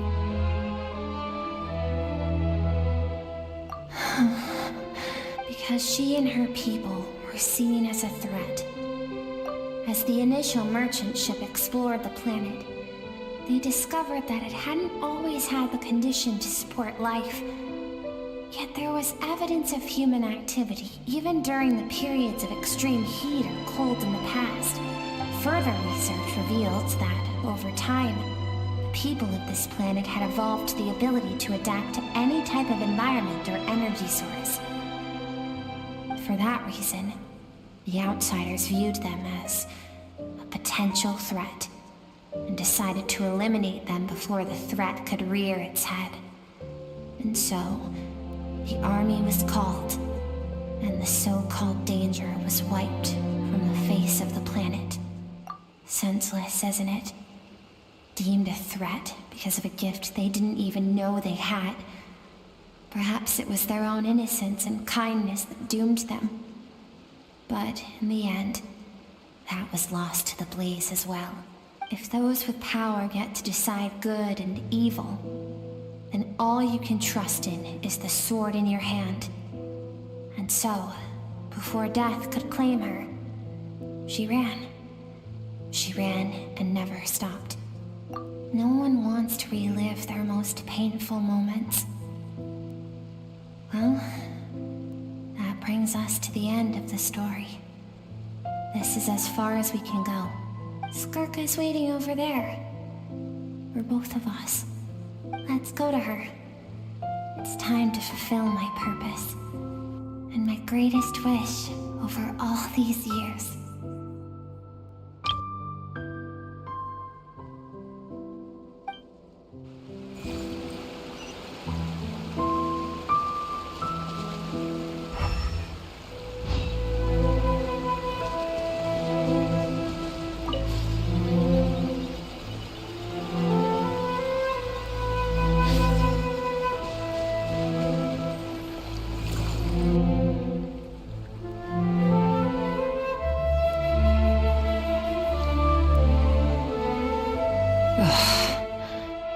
So all this, just so you could bring her here?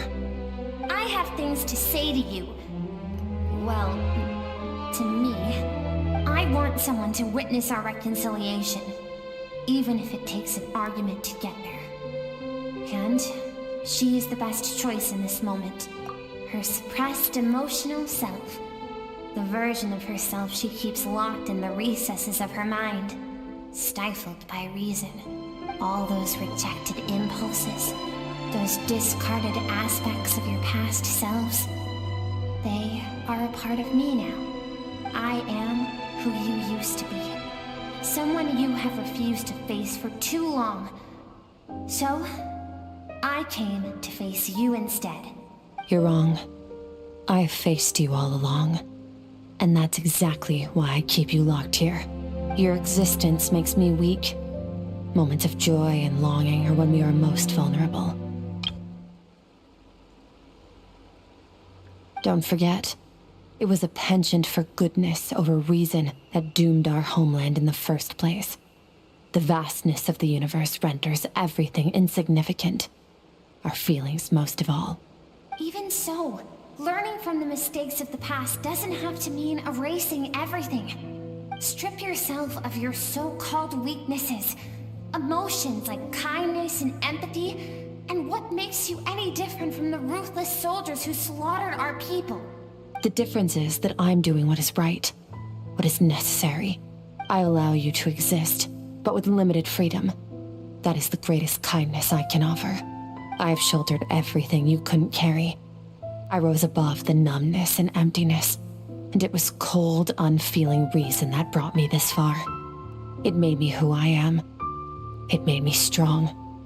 That is the problem. I want to shoulder those things together. On the grand scale of the entire universe, maybe our feelings are vanishingly small, but why should that mean they don't matter? Emotion gives warmth to the cold expanse of space. It gives meaning to the world around us.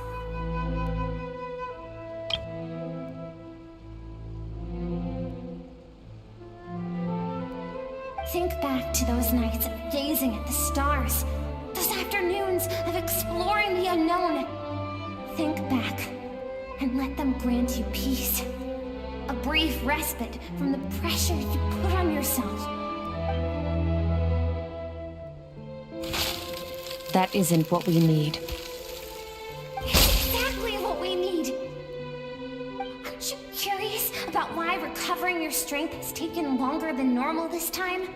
Finally, you get to the important part. That is the only answer I came here to find. Then look around. Look at your inner world. You cast aside your dreams and curiosity, and in doing so, you lost your original motivation. You severed all connection to who you used to be, so you can no longer draw strength from your past. Now, the only things driving you forward are fear and survivor's guilt. But these cannot take you far enough. And so, this river, the source of your strength, grows more polluted by the day. And you think that means I should seek help from a weak little thing like you?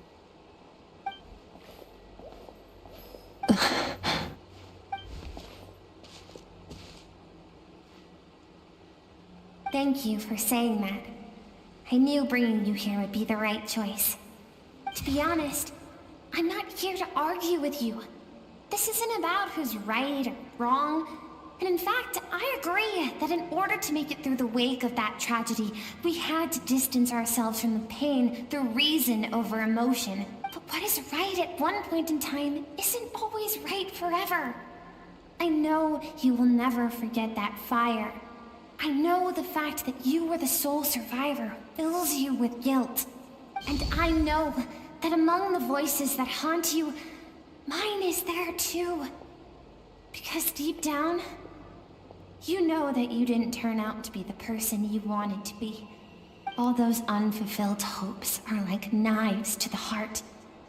And I don't want you to hurt anymore. So even if you can't accept me, I hope, at least, that you can let go. I keep thinking, maybe it would be better if I had died. I wouldn't be haunted by that fire all the time. I wouldn't have to go on like this.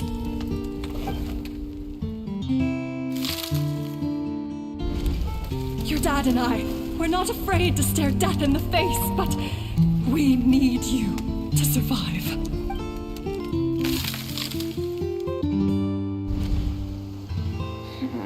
I'm sick of being a kid. There's so many amazing things out there, and I'm ready to see them all.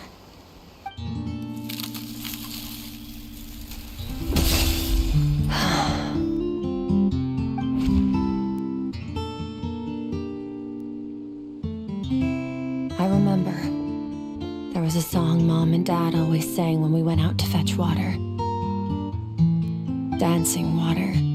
The sand along your path is begging for your song and movement.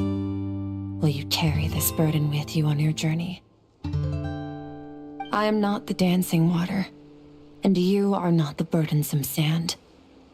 But if this is your wish, then I will carry you with me until the end. Thank you. I should be thanking you.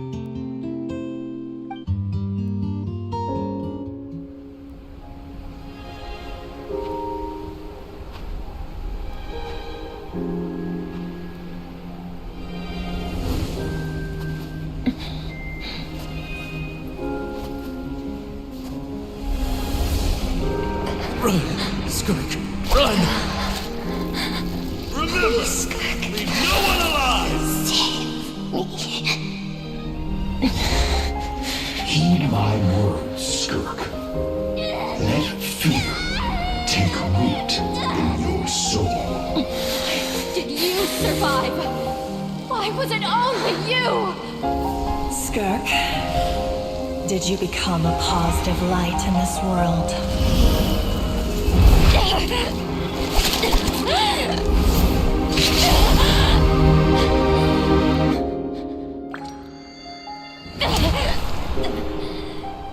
Hey, this doesn't have to be the end.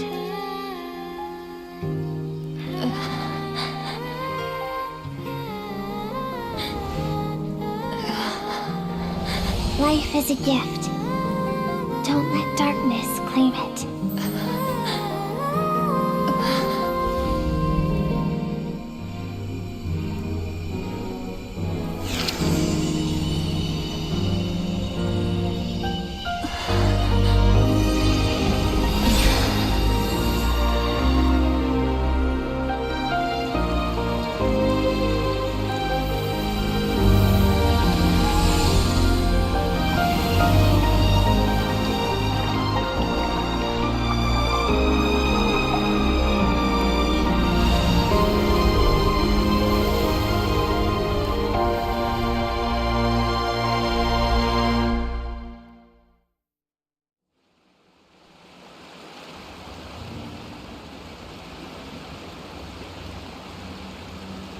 So, you saw my memories then. I once asked my master if survival of the strongest was the law of the universe.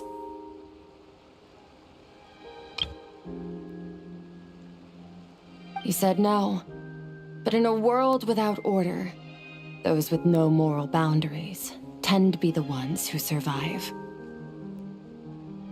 That's why, after hearing his answer, an idea came to mind. An idea that, one day, I would create a new world order. One in which there would never be another tragedy like that fire. One in which power was not the law of the land. But that means I must defeat him. Because my master, Sir Logi, is, at the core, a defier of all rules and order. Yes, and not just because of the gap in our abilities, but also because I have no reason to see him as an enemy.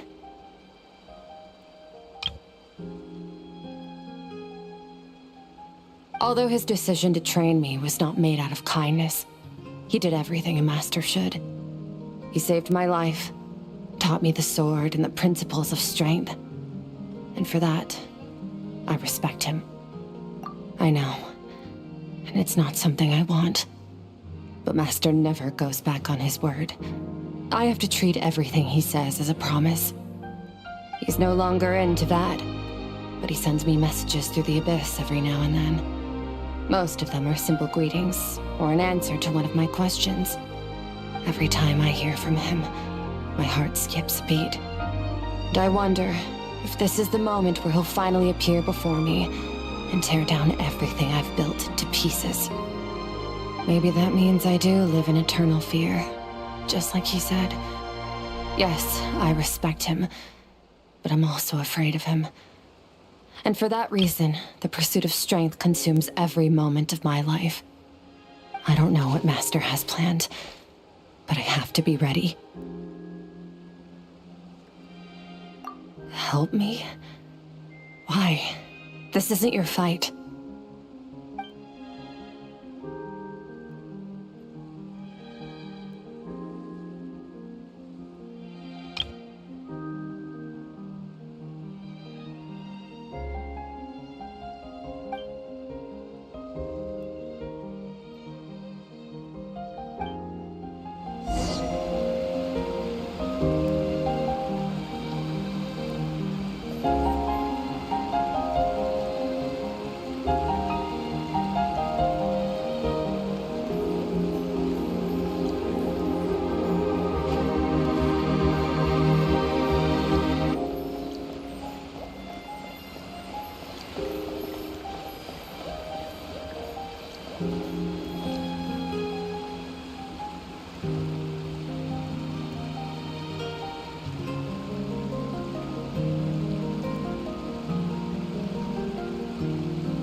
Oh, you're finally awake!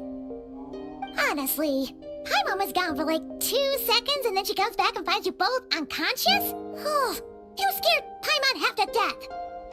You're both okay, right? What does it look like?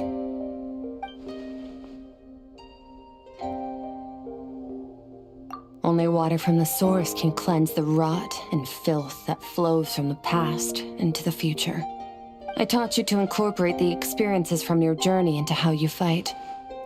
I suppose what happened today will become an inseparable part of who I am. Okay, so Paimon feels like she's missing some important context. But whatever. Paimon brought back tons of delicious snacks! Let's dig in!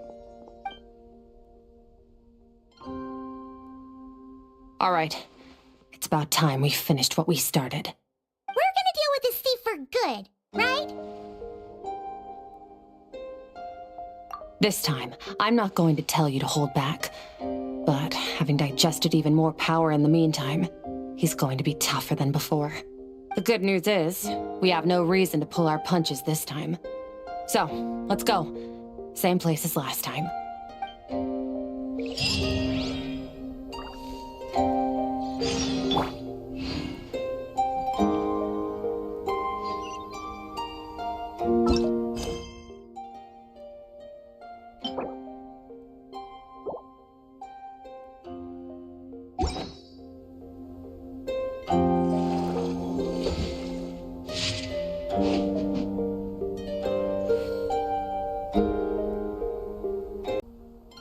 You know, there are better ways to see...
Paimon the all-devouring narwhal changed into?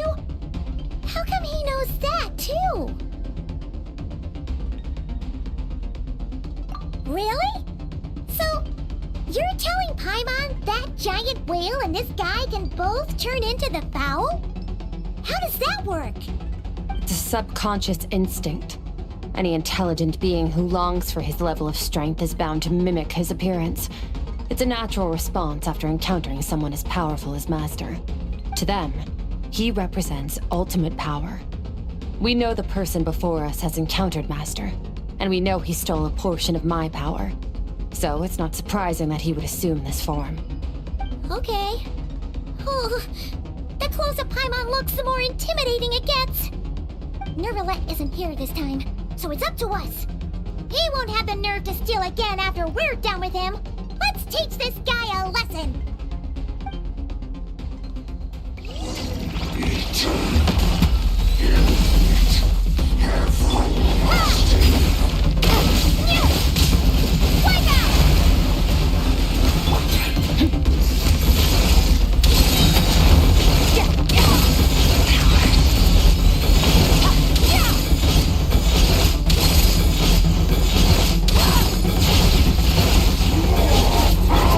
Forgotten your training, I hope.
Enough of my power.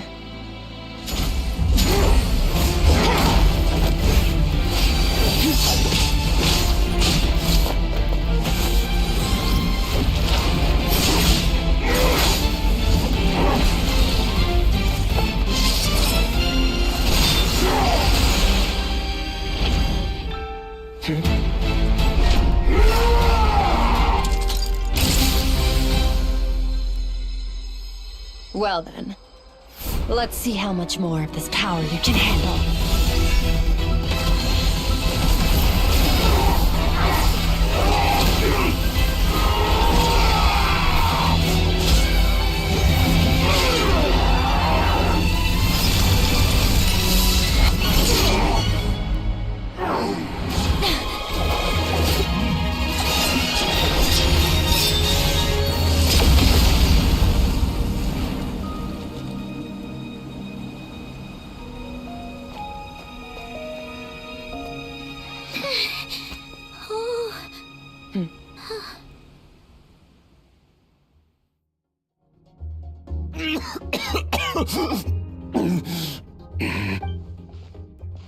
Well, have you come to your senses? You saw that my body was at its limit. So, you deliberately channeled your power into me, knowing that it would destroy my shell from within. Such power. Such keen battle instincts. So you must be... Skirk, Sertologi's disciple. How long has it been? How long has he been away from Tevat? Hundreds of years. Hundreds? Sorry, it's a lot to take in. I should introduce myself. I am Skofnungar, a friend of your master and one of his followers. This is the first time I've heard your name, Skirk. But hundreds of years ago, I knew you existed. And I knew you would come here. Hundreds of years ago? Sounds like you and Master have quite the history. Care to tell us about it? Of course. Might as well take advantage of a clear head while I can. The story starts a long, long time ago. I was born into a noble family in Conria. As the eldest son, I was set to inherit our title. But I contracted an incurable illness as a child, and everyone gave up on me. I trained the sword harder than anyone else, defeated all of my peers. But it was all in vain. When other people looked at me, all I saw in their eyes was pity or a strange glee in my misfortune. Even my parents were just waiting for me to die. Over time, my heart hardened, and I became aimless. That was the point where I met your master, Sertologi. We were similar in age, but different in background. He was born in prison, the son of criminals who had been sentenced to death. He spent his childhood wandering the streets, facing more criticism than the literary works in the Universitas Magistrorum. Yet, he always wore a smile on his face, as if kindness and malice were one and the same, and he could not see the difference. I still remember what he said to me when we first met. You need to fight to survive. Even if it's a losing battle, it should light a fire under you. How can you sit back like this and go down without a fight? That does sound like something he would say.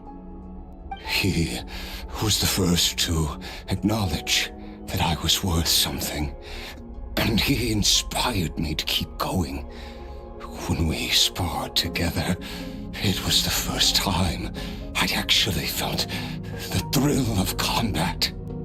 When I was 10, he stole forbidden research materials and managed to cure my illness. It was like there was nothing in this world he couldn't accomplish. When it came to the human form, he was always intent on pushing the boundaries of possibility. But somewhere along the way, I fell behind.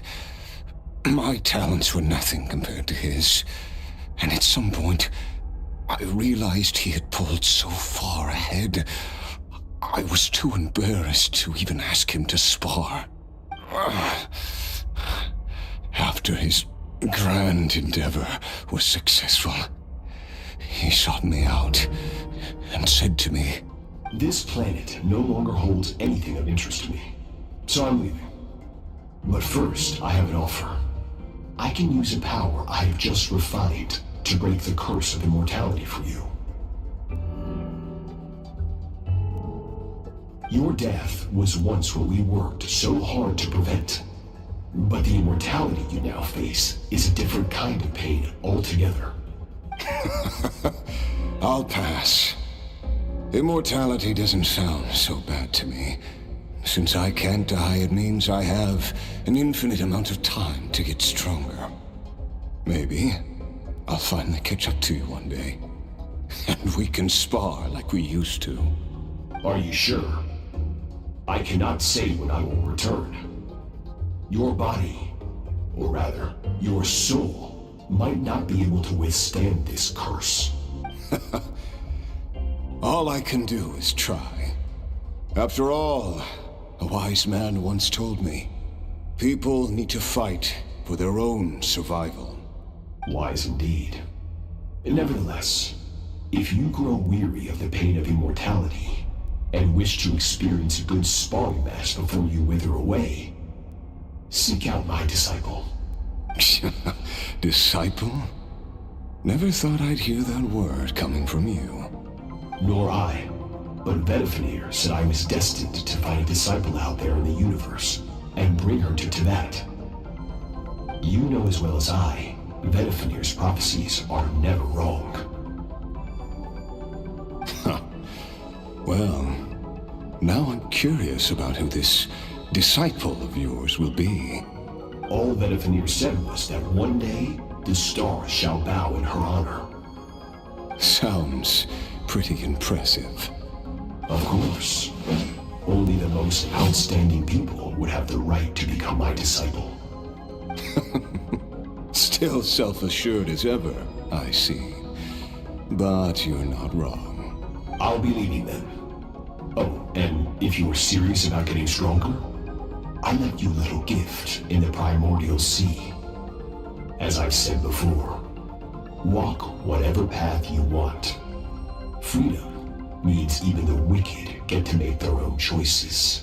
Waiting for me in the primordial sea was the all-devouring narwhal, already beaten into submission by Sertologi. In its weakened state, I was able to cut off part of its flesh and sew it into my own heart. Your heart? That sounds like torture. How did you even survive that? Because, of course, I bear the curse of immortality. So, you used the curse to turn yourself into a vessel for power. Even with that whale's ability, devouring power like that is not something the human body can withstand. With your body and soul constantly at the breaking point, it was the curse of immortality that sustained you. But that is not the path to strength. You have to pour your heart into it, work for it, dream of it. Instead, you stole something that didn't belong to you, and it backfired. You're right. I should have known better, but I had already pushed myself to my limits, and he was still miles ahead of me. So I had to take a leap of faith. I miss your master. I miss the days when we were all together, troublemakers without a home. I don't regret the choice I made. But if you'll allow it, I do want to apologize. To both of you. After the beating we just gave you, I think we can call it even. You're an interesting one as well. Sertologi's disciple. That's a lot to live up to. It can't have been an easy experience. I know what he's like. He rules with an iron fist, using despair and fear to force you to catch up to him, all the while standing ever out of reach. We're like mountain climbers in the dark, never knowing how much higher we have to climb, or when we will see the sun again. True. But I made up my mind long ago. No matter how dark it gets, I will not give in to despair. I will overcome it. Besides, after hearing your story, I suspect what Master really wants is not a battle that demands his full strength, but rather a defeat without regrets. Oh? Since you're his friend, you must have some things in common. First time we came here, when you stabbed me through the fog and stole my power, I felt no emotion coming from that spike. But when you had to devote all your strength fighting me just now, I could feel joy and passion emanating from your blade. It was the joy of a researcher discovering the truth of the world. The joy of an artist uncovering a temple of wonders. Interesting. I'm certain I didn't express those emotions outright. Yet you were able to read them from my blade, like a glimpse into my inner world. You're right. That battle brought me an unbridled sense of joy, and my defeat brings me no regret whatsoever. Exactly. I think Master also craves a battle like that. One where his opponent forces him to use all his strength, unlock the extent of his potential, and transcend his own limits. A battle to end all battles. After which, all can come to an end, including, perhaps, his life. For that very reason, good and evil are meaningless to him. He has one purpose, one goal: to complete himself. It's one of the secrets to his strength. Perhaps you're right. Perhaps that is his goal. What a battle that would be. Oh, to witness such a... Are you okay? Too many different kinds of power surging through my body. The curse of immortality allows it all to coexist, but it does not remove the pain. I won't be able to hold on to my sanity for much longer. What a shame. I would have loved to witness that battle. Sertologi once offered to free me from this curse. Now, I must ask that of you, Skirk. Can you release me from the pain? I can, but not through death, if that's what you are hoping for. It's not a suitable punishment for your crime. As an alternative, I can take your consciousness, along with all the power you've consumed, and smash it to pieces. The impurities will dissipate, and under the curse of immortality, your mind and body will regenerate. When that process is complete, you will be back to who you were before, no longer tortured by powers you can't control. But it will be a time-consuming and painful process. The decision is yours to make. I accept. And who knows? Perhaps I'll wake up in time to witness your great battle with Sertologi. I have faith that you'll be able to stand against him one day. Though I know it'll be a long and arduous road if we are climbers in the dark. It appears the dawn has finally broken for me. But your ascent continues. At least, it looks like you are not alone on your journey. I will reach the top of this mountain, no matter what it takes. And you, Skofnunger, will be my witness at the end of all things. That's finally over. Let's get out of here. Huh. At least we don't have to make a mad dash for the exit like last time.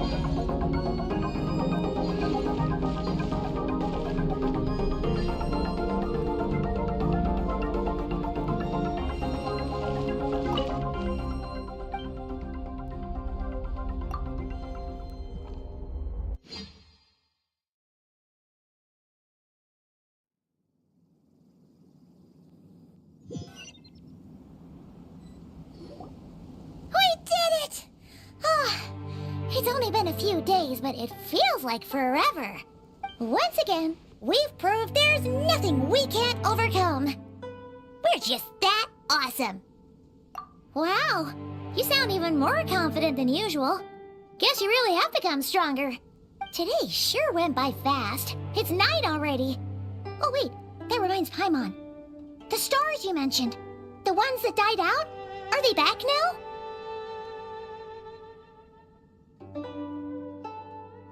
Yes. The power Skofnunger stole has been returned. So, the stars have regained their light. Great! Huh. silly that you even noticed their light was gone. There are so many stars in the sky. If a few disappeared, Paimon definitely wouldn't be able to tell. I suppose it's because I have gazed upon this sky for centuries. The false stars, hanging in the meticulously planned sky, glittering with rotten light. It's not real. And yet, it is for that very reason that I can look upon it and enjoy the momentary peace it brings. Even the most beautiful of bubbles has to burst. We will return to the real universe one day, whether of our own volition or not. Time marches ever forward. Even the innocent and naive will taste life's bitterness. Yet through hardship, we grow until we learn to seize the sands of time for ourselves and uncover our true strength. Though we gaze upon a false sky, its vastness and majesty is palpable. One can only wonder, what is it going to take for kindness to reign supreme in the vast expanse of the universe? Ugh, this is all going over Paimon's head. But if she knows one thing, it's that the Traveler always finds a way. Ever since we met, she has filled Paimon's days with happiness. No matter how tough things get, she always finds a way to make it better. If it's too big a job for one person, then we'll do it with two. And if two's still not enough, then three. We've met so many amazing friends and accomplished so many amazing things. As long as we don't give up, we can make any wish come true. I suppose when it comes to you, anything is possible. Well, I should be going. Now that my power is no longer isolated from my emotions, I need more practice to get used to it. I suppose fate will decide. Maybe we'll bump into each other on the street. Or maybe we'll reunite on a different planet entirely. Regardless, reunions and partings are but passing moments. More than anything, I hope that at the end of this journey, wherever it takes us, we stand in a world reborn. One without war, pain, or forced partings. One where new life can bloom, even where there was once nothing but scorched earth. For this, we must all work to become stronger. If that's what you want to call me, I won't object. Goodbye. Bye!